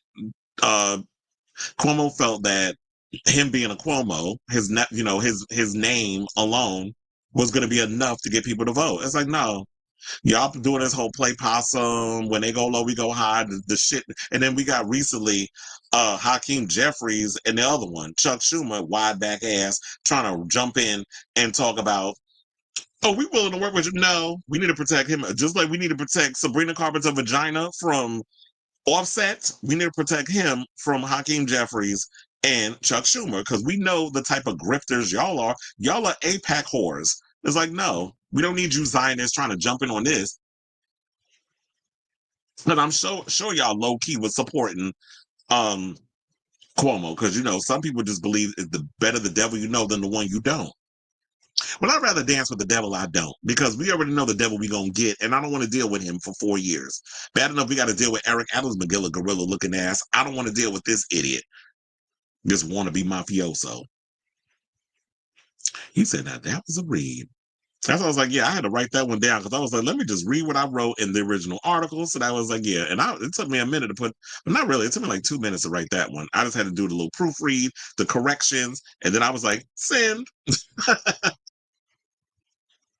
But I realized with this, I feel like that this has kind of like been my secret. Maybe this was a hidden passion I didn't know I had. So I do like talking politics, which is why I talk about it more on here. Because we need more people with some damn sense talking. But anyway, y'all, we got about 2 more topics left and we are done with today's show. So if you have not already, please hit that like button. If you are new to the channel, hit that subscribe button, and also be sure to smash the notification bell so that way you know when we go live with a brand new episode of Chris Avalon Unfiltered. And after the live chat, I will be putting in timestamps when the show is done so that way y'all can just follow, the topics at hand instead of just sitting through all the commentary that we do, the banter that we do in between each topic, all that good stuff. So without further ado, let's get into this mess about Peter Gunz. Apparently his baby mama, Amina Buddafly, is homeless. Now, I don't know if y'all remember her, but she was a part of, Amina Buddafly, wasn't she a part of a group or something at one point? I know she was like a German singer or something or another. But we remember her really from Love and Hip Hop, where she was caught between this relationship with him and Tara. And this was like 10 years ago. But she went over on TikTok and revealed that she and her 2 daughters with Peter Gunz are homeless. And they relocated from Los Angeles to Hamburg, Germany, which is where she was born and raised. So I do have the clip. I'm trying to remember if it was her Instagram or I saw it somewhere else. Hold on, why is it not opening? What is going on? I was like, why am I in panic mode? It's like something, wait, hold on, because like now something froze. It's like all of a sudden my computer is computering. Y'all can see me, right? I'm not frozen. I just gotta wait till it's done doing what it's doing, and then I'll just have to come back and do this part 2. Okay, computer, come on now.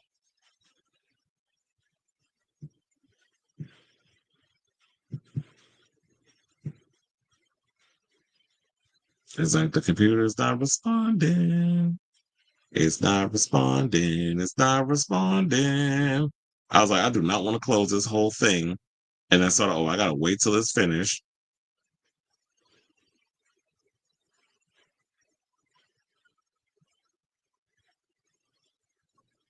Come on.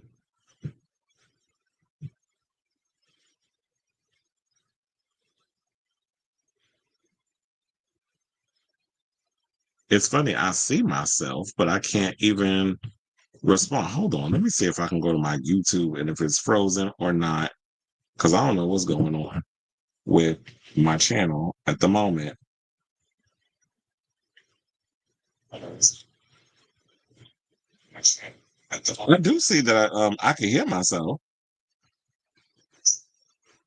I don't know why it's frozen. I was like, what the hell is going on? Okay, I think now we might be back in business. Hold on. Now I'm trying to cancel some things.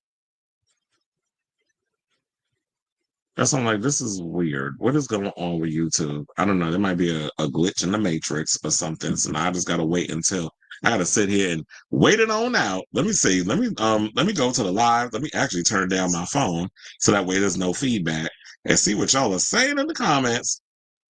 Like you said, you can see me. It's not frozen. We can hear and see you. Yeah, I can see y'all. But for some reason, like my Google, but it says Google Chrome not responding.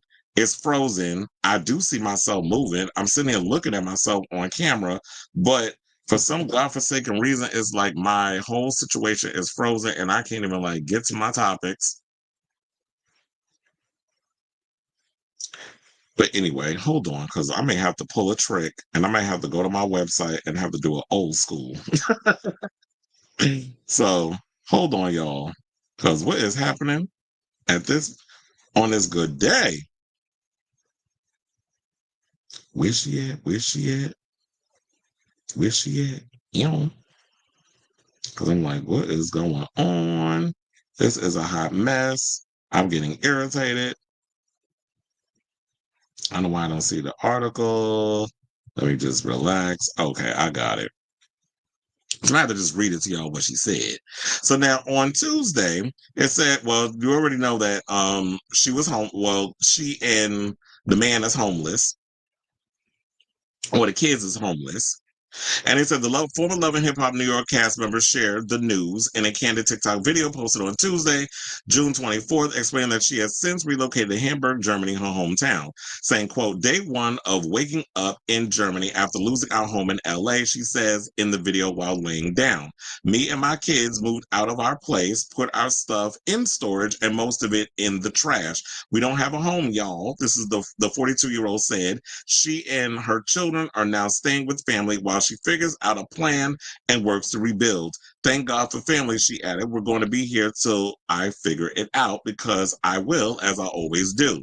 Now, the singer, former reality star, said she parted with the majority of her belongings before leaving the country, saying, I threw my whole life in the trash, 80% of what we owned, and I would own everything, and I didn't own anything valuable anyway to begin with. It feels very good not to have much, but what's important, which is love.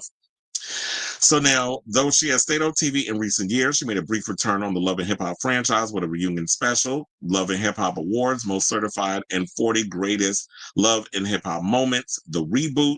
Now in Germany, she says her focus is on moving forward with purpose, saying, I only want what's valuable to me. Stay tuned for what's next. And Peter Gunz caught wind of her video and promised that a live session was coming at 1 p.m., and that's today, so I don't know if I guess it happened, to explain his stance on her current homelessness. Saying, really thought we gave the world enough of our private life. However, the show must go on and this must be addressed. Please join me on my live at 1 p.m. Eastern.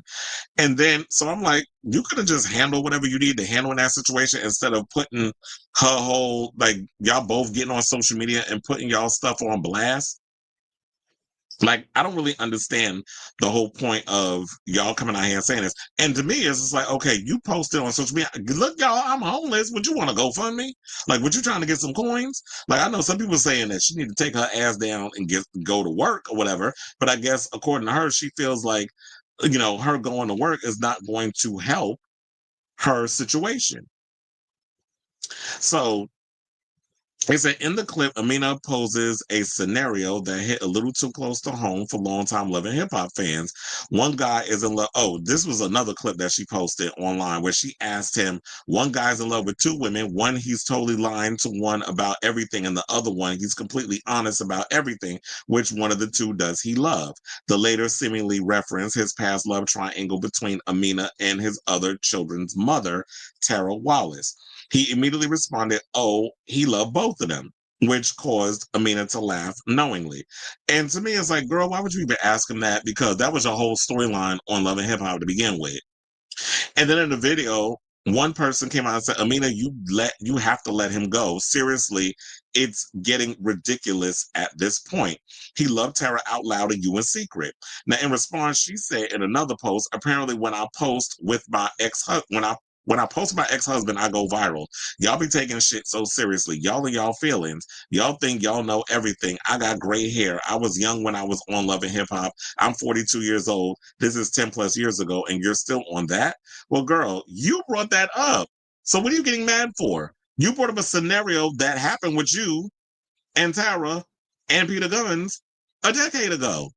So when people are responding to a video where you talk about, I want to ask you a question and I want you to not just give me a yes or no or whatever. I want you to really like give me a full-fledged answer.